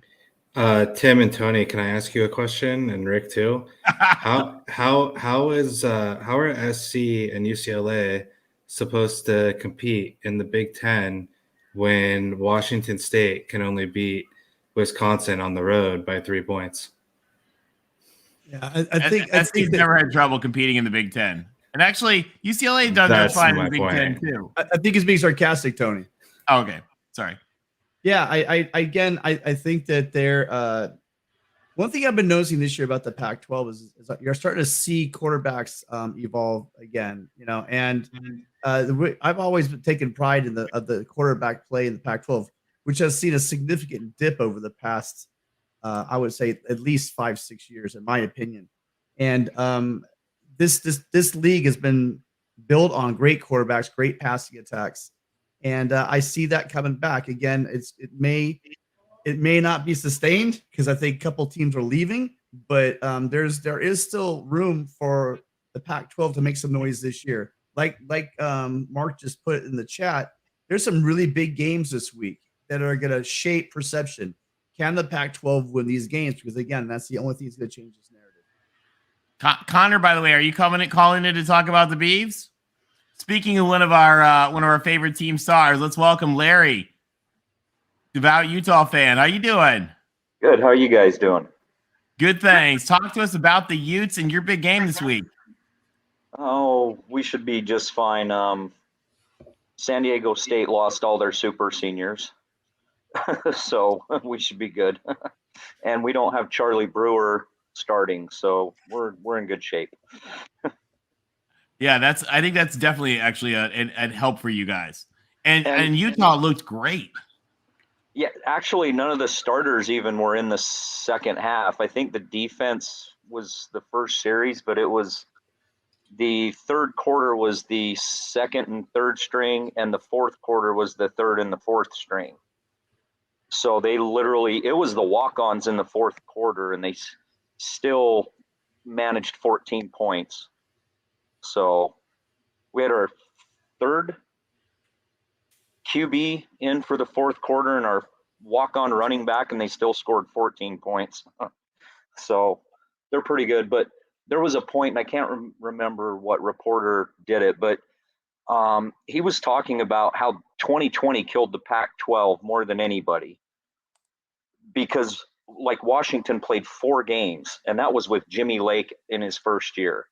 If you went through the whole conference and looked at it, I mean, I think we averaged 5 games. Everybody was almost in a freshman rebuild year as well. And so 2020 really put us behind. And then the Mountain West teams were all super seniors. I mean, Utah State, San Diego State, Fresno State, very senior leading teams. So we weren't doing great to begin with, and it didn't help us. 2020 really put us behind another year. So I think we're starting to catch up, and I think we're back to where, you could say is it the ACC or the Pac-12 now at the bottom. So we'll see. And then thanks for the props on Utah, guys. You guys aren't homers. I was shocked when you, Tim, said that you think Utah's the most well-rounded. They're a good team. Yeah, they are. So Larry, have you seen our defense? Yeah. That's why. Yeah, but you know what? The whole preseason thing was, we know your defense is bad, but who can keep up? If your defense gets 1 or 2 stops, you got to, that's all you guys need. So. Agreed. Pressure can be a great 12th man. When you have an offense that knows they need to keep scoring, you're right. That can be helpful. Again, I'm not saying. What we have to realize is I'm really hard on this defense because I do have high expectations for it. I have to realize sometimes pull back and realize this is just this unit's 3rd game together. Most of these guys, this is a patchwork defense, guys from all over the country, and start learning a new system under Grinch. So it's going to get better. And if people are going to get to USC, it's going to be in the first half of the season, which is why I'm really concerned about, to a small degree, Fresno State, but to a larger degree, Oregon State up in Corvallis, and then going up to Salt Lake City to play you guys at Rice Eccles. I think that people are going to get to this defense. I think they're going to get to them early. I don't expect this defense to be, world beaters by the end of the year, but I do think that it's going to be solid. They get 7-8 games underneath them, getting used to the system, getting the communication down, linebackers, and getting the same terminology together. I think that's where little hiccups are. There've been a number of blown plays. Riley came out on Monday and said the biggest problem they have, when he looked at the tape, they said, "What's the biggest thing you saw on tape?" He said, "No, I think we're out in front of it. Our big issue right now is getting guys to get rid of the mental mistakes. And if this defense can shed some of those mental mistakes, I think that we're going to be a lot to handle, but we're clearly not there yet." Yeah, I think I like I was saying, I think a lot of it's going to come down to the gelling between, Utah's defense and USC's, because we have 5 new guys. We have 3 linebackers who have never played a game together till they went to Florida. True freshman, a redshirt sophomore, and a transfer. You have 3 linebackers that have got to learn to gel, because Utah and Grinch does the same thing. They spill a lot with their ends and their backers to cover edge. And so it's like you're saying, who's going to get on the page first, and those guys are going to gel together and know what the other guy's doing in gap assignment. So, you guys have the ponies between who is it? Not Robertson. Who did you get from ASU? Oh, Gentry. Yeah, Gentry. we got Eric Gentry. Gentry's a beast. Gentry's a beast, and Shane Lee's a beast. If those guys get on the same page in gap fits and stuff like that, that defense, it's going to be hard to, get by them. because those guys are studs. So and then I put it in the chat. My barn burner is going to be Oregon State. I think that huge win. They're coming home. I think they're going to sleepwalk, and they're going to be looking at USC. They should win hands down, but I think this is a look ahead for Oregon State. I really do. I think they're going to squeak by. That's my close game of the week. There's always that potential to be caught looking ahead. Definitely with a big matchup with SC. I definitely think that's a great pick. Mine is North Dakota State and Arizona. Will, what do you think about that one? You haven't given us your full view on that. I feel like Arizona and Jedd Fisch, they're doing great things, they were pretty competitive against Mississippi State. But I don't know. I feel like North Dakota State, I don't know how good North Dakota State is compared to how they were last year. But just like the tradition of that program, I think it could go down to the last possession. But I think the Cats will squeak it out. Oh, we got Ferris in the chat, by the way.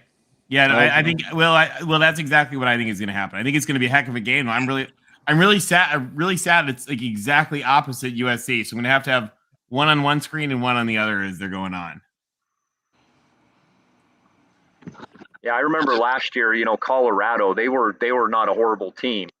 Utah was up by 1 touchdown before half, and Britton Covey came on after the game, and it was like everybody said, we're not looking past Colorado to the Pac-12 championship. Covey came on and he said, it's so hard when you're in a game and the next game is the bigger one. Even though you're in the game and you prepare for it, he said it's hard not to look ahead as a player. No matter what your coach tells you, when you're on the field and you can beat the guy across from you, you're worrying about next week. So it's going to be an interesting week, and I think Peyton Thorne. I watched him play last year. I don't think Peyton Thorne's that good. And I think that crowd is going to scream him into confusion and mistakes. And that's why I think Washington's going to win. Because that 19 Utah team that went in there, I think they've only got 2 guys left off that team who haven't went to the NFL. Those guys struggled to get the win up there, and that was a 7 or 8 win Washington. So I've seen that stadium erupt, and it's hard to win there. So I might put a little money on Washington this week. I think the Spartans will. I feel like Peyton Thorne, he's not an amazing quarterback, but in the second half against Pitt, he definitely made some plays and impressed me. I think he's like Sean Clifford level. Would you agree, Jordan? Would you say Sean Clifford level? Yeah, probably. Yeah. So I don't know. A little different skill sets, but in terms of the value they bring to the team, I think they're both plus value quarterbacks, but not much more than that. Mm. All right, Ferris. Will, that one was just for you. Just for you right there. And then I feel like these recruits are smart enough to know what Marcus Freeman's building, and I think we'll keep almost all of them. I still think we'll have a top 5 recruiting class in the country by the end of it. And then I don't know who the Big 12 troll guy is, but I really think we need to send that guy Colorado. He is just jonesing for somebody out of the Pac-12.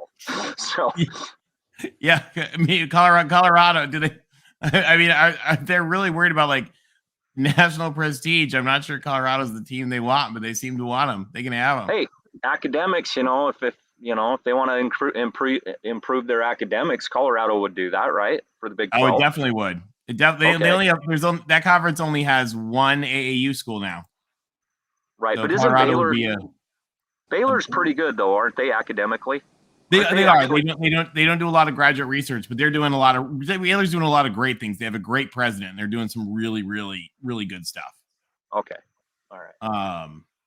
And then I had another topic. I'll remember if you guys want to carry on for a second.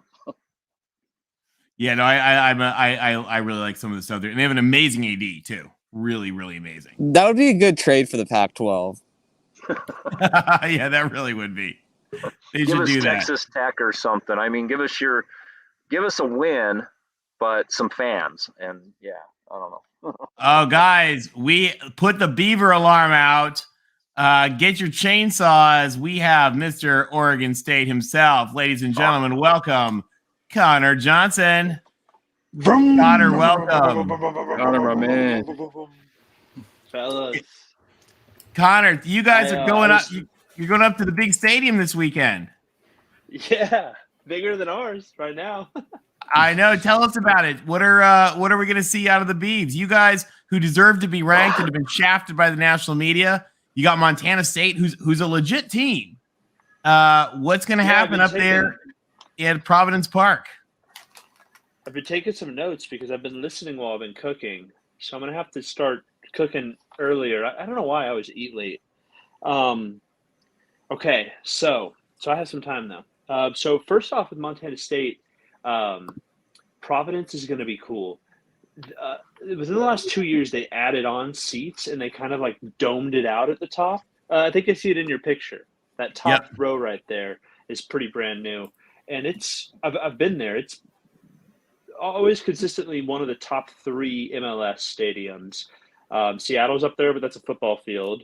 And then, I don't know, I argue it's the best. So it's sold out, which is good. I think it holds almost 30, and the Beav Stadium right now with half capacity is about the same. So yeah, sold out. And are you? Oh, wait, actually, real quick, are you guys that big at half capacity? I wasn't actually sure what the number turned out to be. 27. Oh, that's bigger than I thought. Okay. Well, it's not necessarily half. I think when it's done, it's going to be low 40s since it's only one side. But yeah, I was looking. So somebody said we have to watch out for Montana State, and Jonathan Smith in a press conference said he stopped, took a breath, and said, "These guys have our full attention. We're not skipping a week." Because North Dakota State, correct me if I'm wrong, played Montana State in the SES championship last year. So, I think so. It's kind of a cool narrative that Arizona and Oregon State, the two programs turning ourselves around, are competing with the best in the FCS. So we'll see how we fare. Montana State, though, is a little injured. Their top 2 running backs are hurt. So they're going to throw, I don't know, a third-string running back at a FCS school is probably not the most athletic or to be feared. But still, have to take them seriously. They I was bored, and I added up the weight on our offensive line and compared it to their offensive line. I think our offensive line is like 120 pounds bigger. Our defensive line is like 100 pounds bigger. The combined weight added up to like 250 people between like the 9 people on both the lines, a whole extra lineman, which I think is just the key between FBS, FCS is the lines. There aren't very many 6'5", 300-pound linemen out there. But they're going to give it, they're used to winning. They're going to come here and fight. I still think we get our second stringers, Ben Goldbranson, our backup quarterback, or maybe Jebbia, by the second half. So I wanted to also talk about, we can wrap that up if anybody has any thoughts on that. Go ahead. Yes, that's a no. I wanted to touch on, so having just seen Fresno, being very familiar, and I just watched the 30-minute highlights of the USC Stanford game. I think my key takeaways were Fresno moves the ball. They have wide receiver talent that is comparable to some Power 5 programs, some good Power 5 programs. And Jake Haener, I think, is an NFL quarterback just based off of his decision-making and his he has the it factor, whatever that is. He has it. And we had 5 takeaways in our first game against Boise. We had 0 in the second. So he's not going to give you the ball. I was watching Stanford would drive the ball, at least in the first half. They got in the red zone. They got in the 10-yard line multiple times and either fumbled or threw an interception. So the difference is Fresno can score. Now, Fresno got in the red zone with us 3 times, and we held them to four times. We held them to 3 of 4 field goals. So if y'all can do that bend but not break, because I don't see the turnovers coming. Jake Haener's not going to make a mistake. Their running back Sims is protects the ball. He's a veteran. If you can hold him to field goals, I think your offense is a notch above ours. So you should score more than, I think we had 34. But I watched Jake Hayner's press conference, and he is coming there to play. He grew up a USC fan, and he's always, that was his dream school. They didn't recruit him. No, and the problem with Jake Hayner, by the way, if you guys haven't seen Jake Hayner in interviews, Jake Hayner is an awesome guy. Jake Hayner's smart. Jake Hayner's cool. He's from an awesome family. Like, I mean, his mom is one of the top news hosts in. Oh, I saw that. Yeah, his mom's a famous broadcaster in San Francisco. In fact, when he was at Elite 11, and they said this is like the best prank ever. I don't know if you guys have seen it. When Jake Hayner was at the Elite 11, and they sit you down at Elite 11 to practice interviewing with real journalists, and they brought his mom in, and so instead of Yogi Roth, it was his mom, who's like a San Francisco investigative journalist, and she was like, "Tell me what you look to be as a quarterback." It was really funny. Yeah, see, these are the type of nuggets you can only get on the Pac-12 live chat show. Exactly. Tony, that was gold. Thank you. It's a great. The video's on YouTube. It's a great video. I think Fresno's sending 25,000 fans down there. So I believe it. Maybe the red wave is legit. Yeah, no, they showed up last year to the Rose Bowl. Granted, there's probably a lot of seats available there. No, they'll definitely show up. They'll definitely show up. I think 25,000 is inflated, but they will send a lot of fans. We have a knowledgeable panel, but for Jordan or guys that aren't familiar with West Coast football, Fresno State is not. I mean, DeBoer just went to Washington, and his offense is great. But Fresno State historically, has always competed. As far as a program goes, they're right up there with Boise to be let into the Pac-12 next. Disregard where they are, but so I don't think USC is going to sleep on this. But I think the players from all over the country don't know that there's a little bit of a rivalry between Fresno and USC, and Fresno guys know for sure. So they're going to go down and punch USC in the mouth, and USC will have to punch back. So I still think USC wins. And if they do and we win, I think the media has to put us in the top 25 just so that it looks good when we play on the dot. Right. Bro, I don't want to get the late to Pac-12 change? network. It's not fair, man. You guys know why this USC Oregon State game's on the Pac-12 network? Because you're obligated to have 3 games, and the media wants to hope that you're actually really good, so they can have all your late season games. Exactly. Yep. Yeah, they want to save them in the back pocket. Yeah. Which is too bad. Doubt there, Chris? They might not be right. There's a little bit of doubt in there. I like it. Oh, I thought College Game Day could be in Corvallis, or at least a chance. Obviously, that sounds ridiculous, but they would have had to. And Nick Dashel posted, he's one of the writers up here, that it's still on the table, but like, who's going to have College Game Day and then it not be on national TV? Well, I think it's too late to even change it. Yeah, and the hard thing about College Game Day in the West Coast, guys, is that College Game Day wants a crowd and a lively atmosphere. And that means that kids have to get there at 4:30 in the morning. Yeah. And that is just dark out. Even when it's been at USC and UCLA, they do it up and it's kind of fun, but the crowds are nothing compared to like James Madison, because that 3-hour difference makes all the difference. And especially with College Game Day, the other issue is the game itself is often at night. And I'll tell you, Tony, hours. I've been to the ones at USC. I've definitely seen the ones up in Austin, and when we get a chance, we do show out. We do show out. Dark. You get there, it's dark. Still. It's cold. The game's not for another 14 hours. It's just for the game day scheduling experience. They're always going to have fans wherever they go, but it makes sense that you're going to go somewhere that the game is, within 14 hours of when your thing is.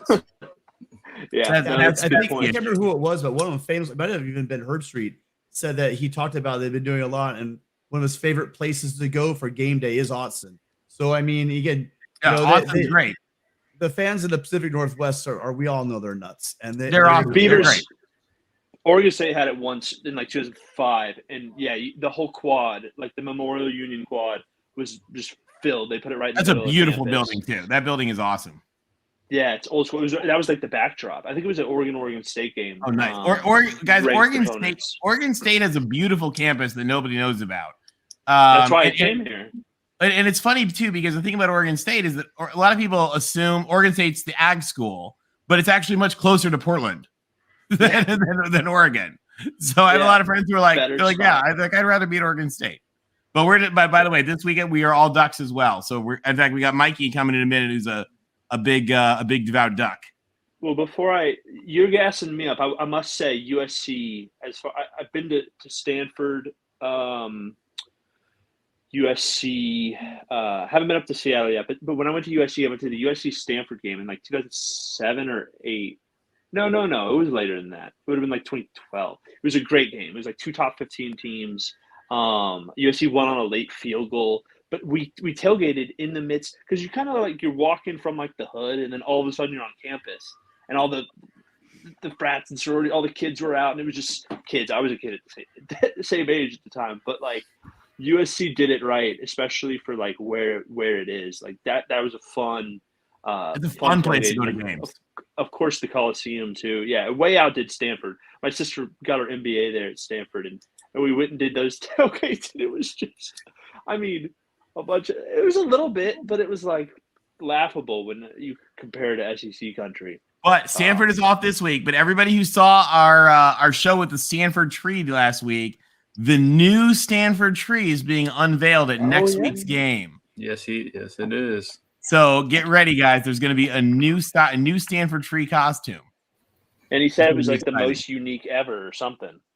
I know. Well, I mean, you guys met Jordan, who's such a cool guy. I hope everybody in the chat, if you didn't see our interview with Jordan Zeitz, who's the Stanford tree, really, really neat guy.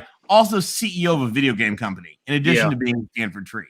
He's pretty cool. Yeah, those are future leaders of America. Yeah, he has an awesome first name too. So yeah, gotta give him that. Hey, Connor, what do you? You gotta go eat food. I'll answer this one. I was going to say what you were going to talk about the Stanford tailgating. Go ahead and continue. Was it were you getting your fill of Chardonnay and brie cheese, or what was it like? We did it with the undergrad. First, we went to the NBA tailgate, which is like they barely stuck around. There was like charcuterie boards, like no joke. And then we went to like they tailgate by like ours aren't that different, guys. Where are the hot dogs and beer? No, wine and charcuterie. We have charcuterie boards too. They're delicious. We went to the main tailgate. The students, the undergrads, all do it on like the practice fields next to the stadium, and they like kind of had like a DJ out. It was kind of just like a party versus like tailgating, like dancing, and like it was kind of weird but kind of fun.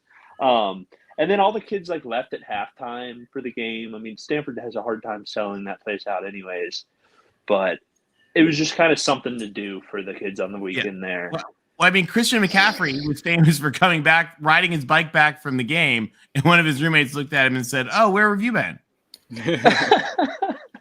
Christian McCaffrey. Oh, funny story. Last thing about Christian McCaffrey. You guys, I don't know if you guys follow baseball, but Adley Rutschman, if you follow baseball, you know who that is. Catcher for the Orioles. Yeah, he's awesome. 1-1. He was a Beaver. He was recruited to two-sport athlete. He was on the football team, and he was the kicker. And imagine a kicker like that running down the field. I mean, he was jacked at the time too. So there's a play where against Stanford, he kicked off to Christian McCaffrey, and Christian McCaffrey's about to break one, and Adley Rutschman absolutely lights him up and just sits on top of him and just houses him. It's a freaking awesome play. He's a legend at Oregon State, Adley Rutschman, and so is McCaffrey at Stanford. So that was fun. Connor, I have one question for you because we haven't talked that much about what happened last week, but I need to know from the Oregon State fan perspective, what is going through your mind during the last 5 seconds of that game, starting from when you send the field goal team out and then Tedford's timeout, going through what happened and your reaction as it's happening? That's a great question. I mean, first off, my heart was about to explode, and I was torn just as much as I think our coaches were, because part of me was like, we can't, although let's just end it here. We have Jack Coletto.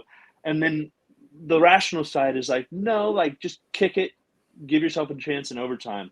So first Smith sends the field goal kicking unit on the field. They weren't going to kick. I saw the smile on his face. I knew there was going to be no kicking. Oh. No, we lost. Did I scare him? I scared him away. Connor, I'm sorry. I didn't mean to scare you away. So yeah, we sent a there he field is. He's goal back. kicking unit out there. Sorry, I had a call. Field goal kicking unit goes out there. He actually kicks it in the process of being froze by Tedford. He makes it. I'm like, oh great, now he has to make it again. So we go back, and this is when in the huddle, Jim Mahelchuk, our offensive line coach, was saying that they were all in the huddle, and Smith lets everybody have the floor and they say their idea, and he's going to make the final decision. Coletto's in there too, and so they devise a plan to run left for Coletto. They run back out there. Fresno State's like, wait, what? We weren't ready for this. So we get to see how they're looking. They call it another timeout. And then in this next 30-second timeout, Coletto turns to the coaches and he's like, oh no, they think we're running left. They're not lined up right. I'm going to run right. He says that to Smith, and Smith's just like, all right, I trust you. And he runs out there and no problem, he gets in. Yeah, Smith was going for it. Well, hey, Connor, thank you. We're keeping you from dinner. Thank you for joining us. Thank you. Hey, back to Pack. Go Beavs this weekend. Yeah, go Beavs. Go Beavs. All right, we'll see the ya. real OSU. Bye, folks. Take it easy. All right, next up to bat, we've got some love for the Ducks. Welcome, Mikey G. What up, So, fellas? Mikey, Can you hear me all right? We got Sound you. good. Talk to us about Nice. the big game. We got the Ducks and the Cougars. Yeah, well, first off, I wanted to shout out to Connor and give him a big congrats on beating Fresno. I mean, that was a wild game, and it gave you guys lots of good tape to look at. So, Hey, we can use it. yeah, I mean, I think Hayner and company come in, and it's in the Coliseum this week, right? Yes. Yeah. So, we don't travel to Fresno. yeah, I don't imagine you do. But either way, yeah, I think Hayner comes in pretty hot, man. I think they feel like they have something to prove. And I don't know, man. I think that I like your guys' chances against Fresno, but as you guys have already kind of talked about during the show, is that there's that rivalry that's always at play with you guys. So anything's possible. Which kind of leads me to this next one. Not that BYU is a rivalry, but I think that there's just too much that we don't know about Oregon to say with high confidence how this is going to play out. I mean, I really respect BYU. I mean, obviously, Sataki's got that team rolling, and I think that they also had a wild win last week.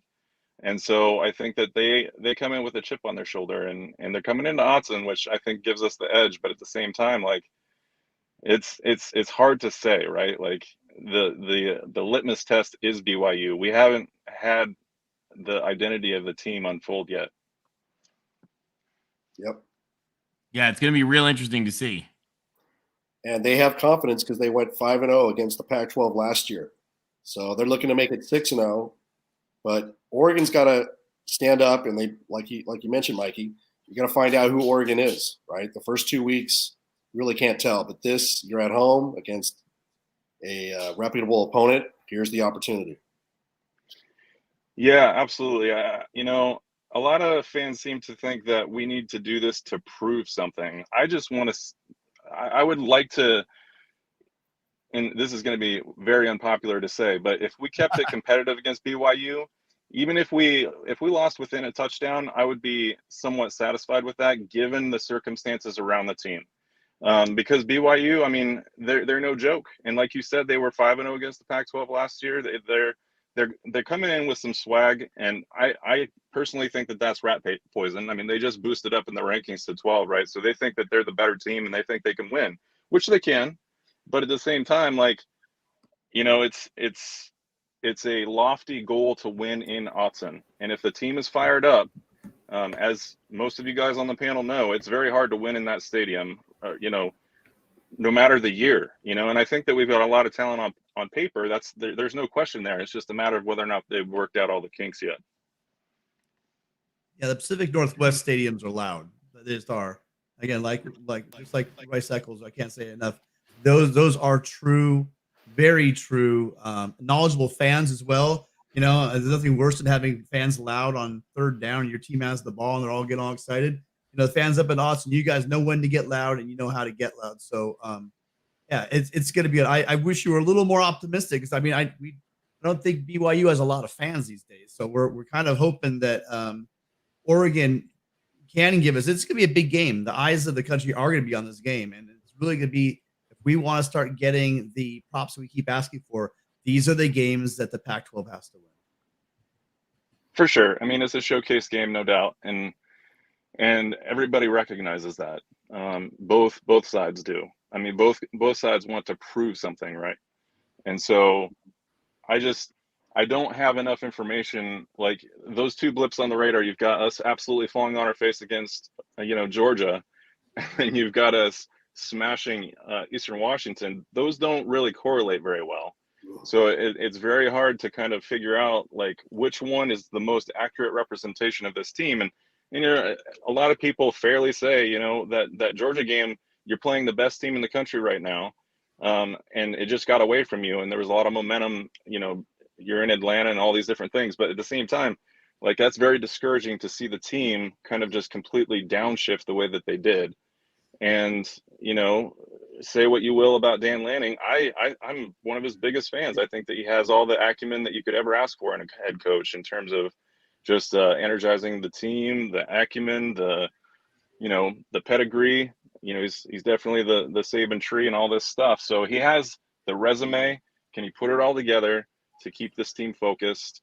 That was one of the things that is, I think, still in the Oregon DNA is we fall, and this is also typical of a lot of Pac-12 teams, but we fall on our face against the unranked opponents, the should wins.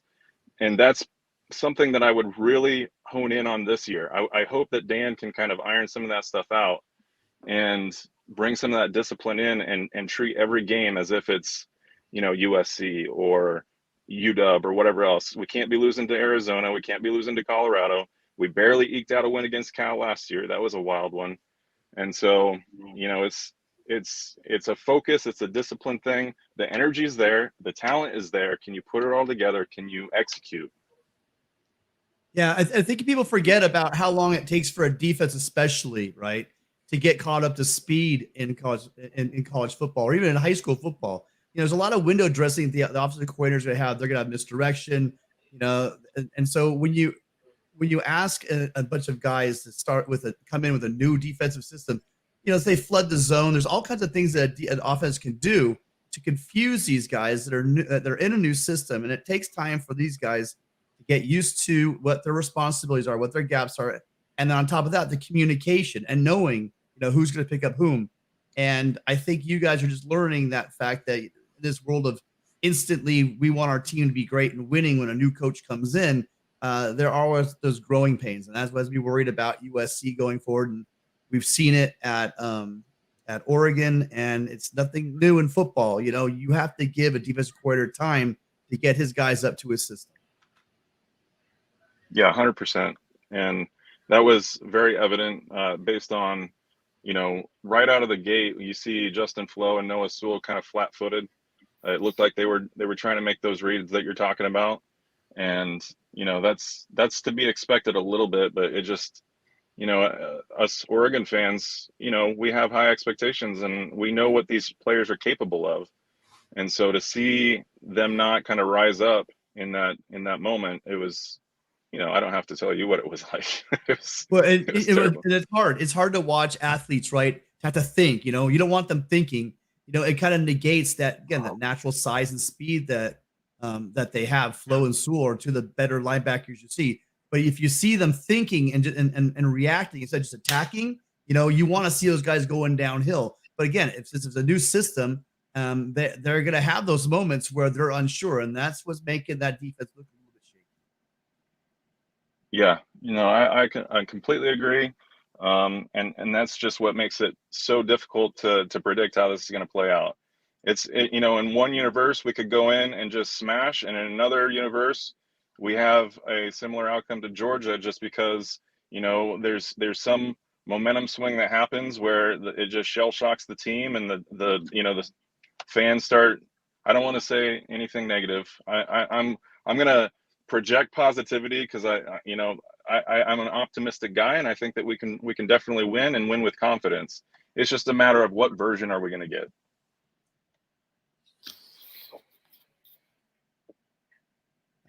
And I appreciate you calling in, Mikey. Do you have any other for the season? So what do you think? So you're not sure about the game on Saturday, but what do you see? What do you predict for the rest of the season? Are you thinking championship game? What do the Ducks have?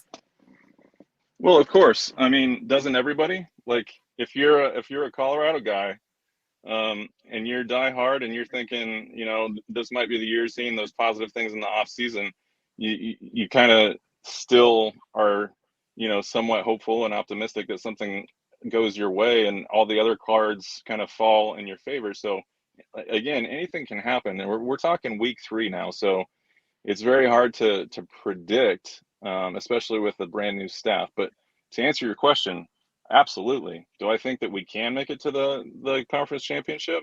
Sure. I think that, you guys have talked a lot about, the obstacles for us, and those no doubt are there, but,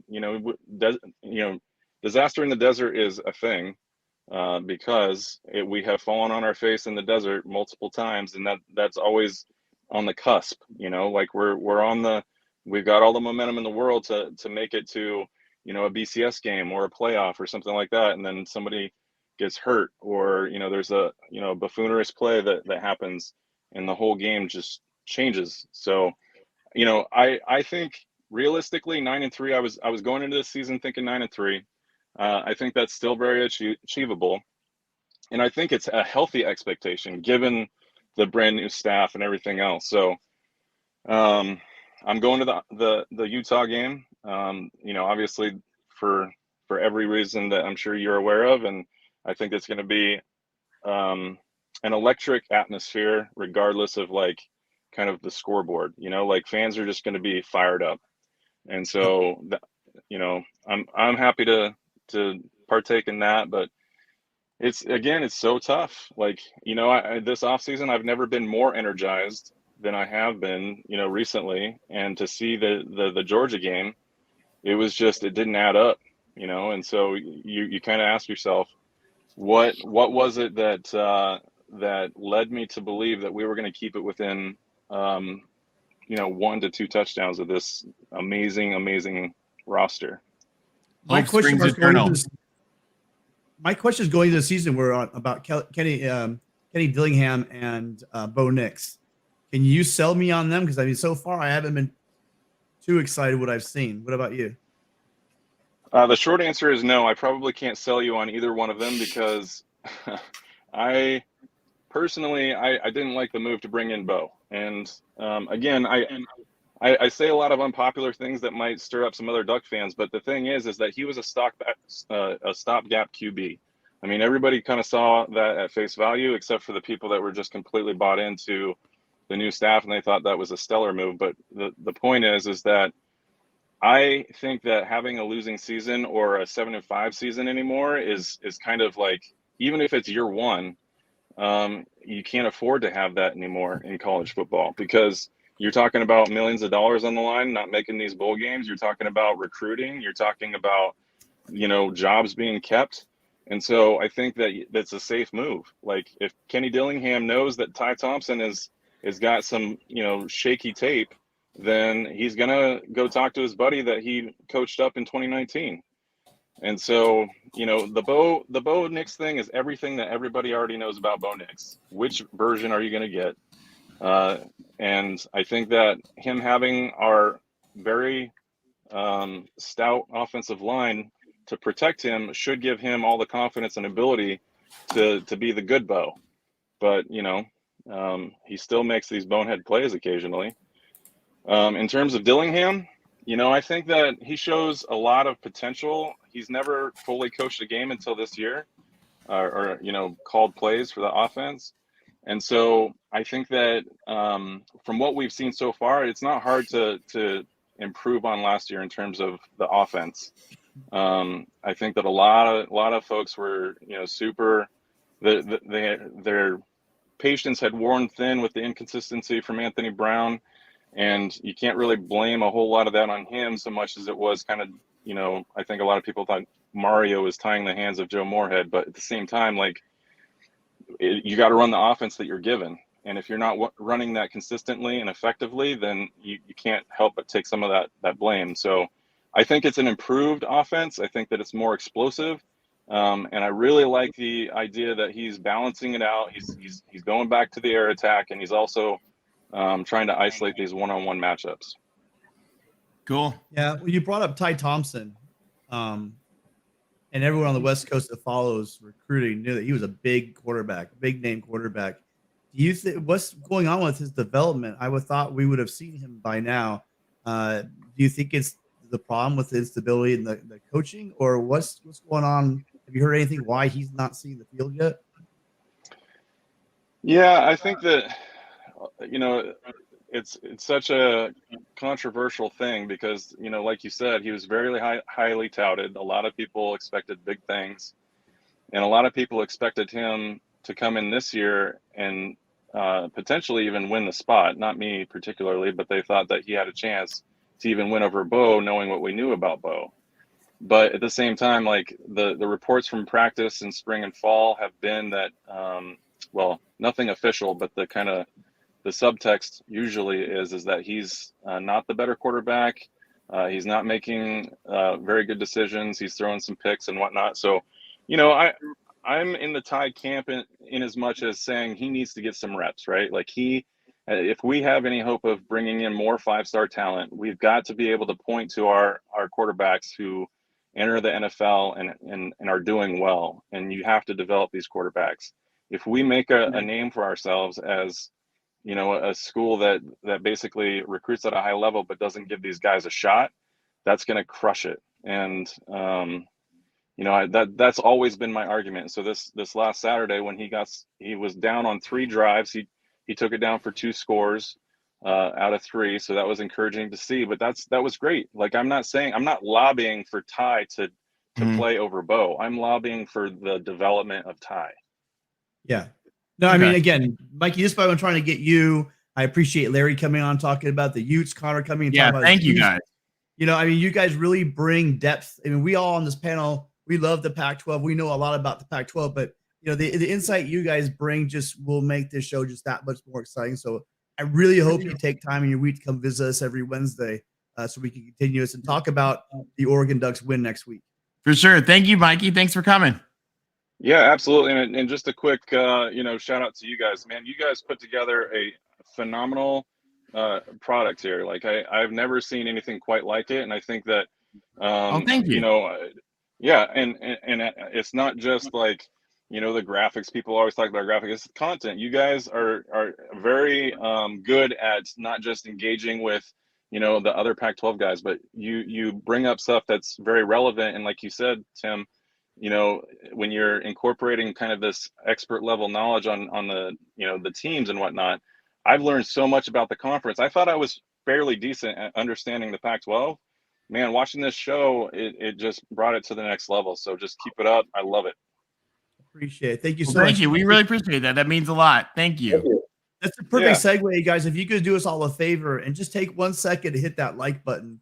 Our goal is to grow this show. There are tons of Pac-12 orphans out there that don't even know this exists. The whole concept for this is we couldn't find anywhere on the Pac, anywhere where there's a call-in. There's plenty of great podcasts on the Pac-12. Ryan Abraham, no truck stops, right? There's great but there's not a place for you guys to have a voice. And as you just saw and call in with Connor and with Larry and with Mikey there, you guys bring a lot to the conversation, and we really appreciate everybody calling in. So if you guys can take a second, hit that like button for us, and we're going to reach a wider audience so we can just grow and make the show a little more richer. So it helps a lot. Thank you guys.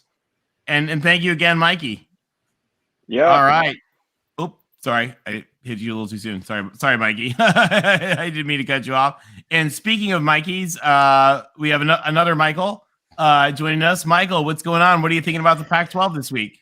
Not much. I got a couple questions in reference to the Washington Michigan State game. There has been times in the past with me being in Big Ten and stuff like that, watching Penix, he's been prone to having several different turnovers and stuff like that. And I wonder if that's what Michigan State's going to try to key in on with him this week.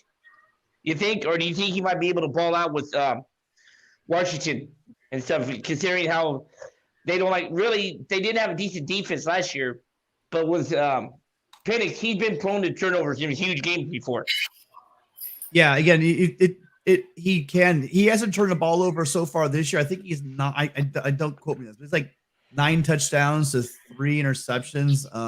His yardage is up there, but again, it's against Kent State and Portland State. So I'm sure that he's seen that MSU defense, and the Spartans are going know his tendencies, right? This isn't new. So I am going to be interested to see. I said that a big thing here is going to be ball control, right?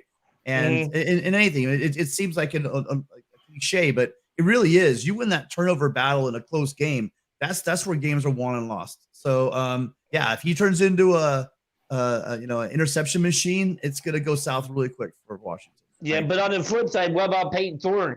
Because has been times where he's kind of been shaking himself.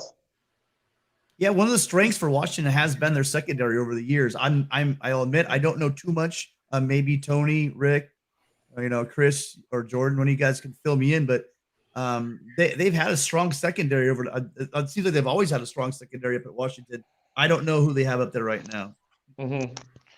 Just as Jordan. Another thing I was trying to figure out is, with Arizona not being able to run the ball this week and stuff like that, how huge do you think it is going to be for them to try to get the running game going early against North Dakota State?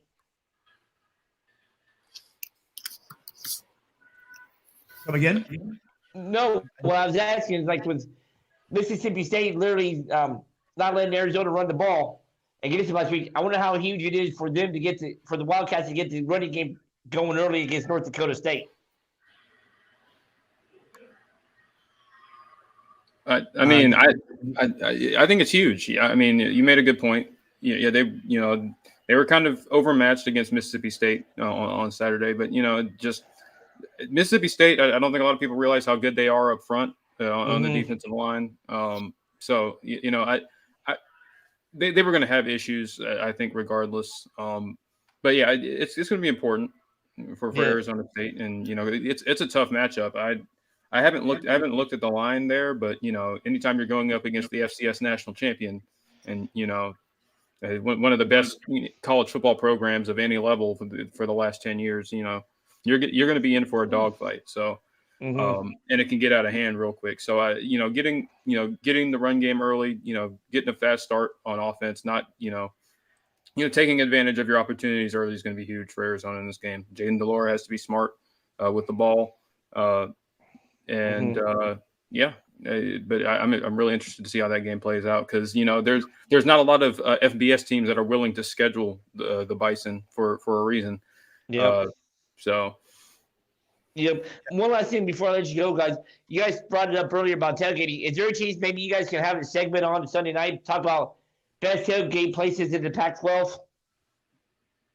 Well, there's only one answer to that. I hate to admit. The one answer to that is get a boat, put it on Lake Washington, and go sailgating at UW. Yeah. As far as tailgating goes, that's the place that's just. I mean, they call it the most spectacular setting in college football for a reason. It's amazing. Because Oregon's good and USC's decent, but I've never been up to Washington, but I heard it's pretty good and stuff like that. All right, guys. Well, on the boat. Yeah, I can only imagine. All right, guys. Thanks for taking my time. I look forward to see you guys Sunday night, man. Thanks. We'll see you on Sunday. Later, Michael. Tony, if you haven't tailgated on a boat, you can also tailgate on a golf course. I have tailgated on that golf course many times. Yep. And the boats are cooler. The boats are cooler. Well, guys, I think we're probably hitting about that time. Jordan, any final words here as we get ready to wrap up? Well, if you guys have, if you've listened to me before, I'm a huge Utah Ute at heart. That they're my Pac-12 team. So, I'm a Clemson guy, but you know, Utah's kind of my adopted team in the Pac-12. So all I got to say is go Utes. And it's been fun, guys. Thanks for having me. Thanks for joining us. I'll see you guys later. See you soon. Thanks so much, Jordan. All right. TBM, you're up. Thanks, everyone. I don't have anything special to add. Go Bruins and go Fresno State. Oh, fighting words. Thanks again, guys. Chris, TBM is just a phenomenal resource who knows the conference better than anybody, and we need more solid Bruins around. Thanks, TBM. LBC. Guys, it was a great show. It was good having Connor in, Mikey G, and Larry Pilgrim. It's always great to get a different viewpoint of the teams in the Pac-12. I think it's going to be a big weekend. A lot of national games, Washington, Michigan State, Oregon, BYU. So let's see if the Pac-12 has gotten any better, because this is going to be the measuring stick weekend. We'll hear a lot about it moving towards the rest of the season, and what happens in September will be part of the dialogue in November. Anybody who's familiar with college football knows that the national media will start, rehashing these records and who beat who and who lost to who and what conference is the weakest when college football playoff and year 6 bowl positioning starts happening. So good luck to the Pac-12 teams this weekend, and should be a great game against Fresno State in the Coliseum. Thank you, guys. Always. And I want to give a special shout out to our favorite Joey Foster right there. Point out Cal might be the best Golden Blue team this year. Our sympathies to the WVU folks. You guys are going to come back and have a good season. I still believe. All right, Tim, you're up to bat. Yeah, we started the conversation. Yeah. Well, I mean, I'm ready for a big weekend. We got some really key matchups, and I am excited to see USC play. Probably one of the better quarterbacks we're going to face all year in Hainer. But there's so many good matchups this weekend. I'm really hoping that the Pac-12 starts winning these close games, like we talked about. Winning that game at home against Michigan State will go a long way for giving the conference credibility. I hate the man, what he did to Marcus Allen, but in the more words of Al Davis, if you want to change things, just win, baby. You just have to win. And so if they can start racking up these wins, again, those 50-50 games where you have a national spotlight on you and you have proven coaches playing up against each other, we come out with those victories, they may be able to change the narrative. 4 years in the making, but each win will change it. I hear you. Thanks again.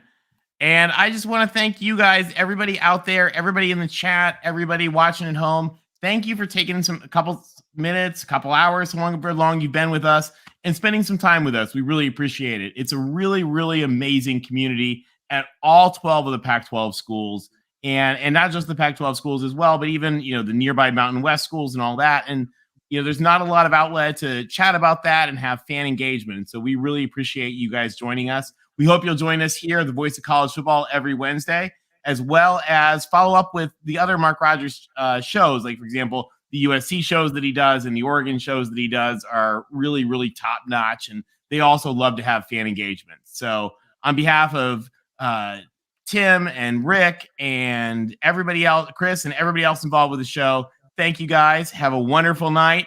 Go Pac-12. And most importantly, fight on Trojans. We'll see you all Sunday night for the USC postgame live. Take care, everybody. Be safe.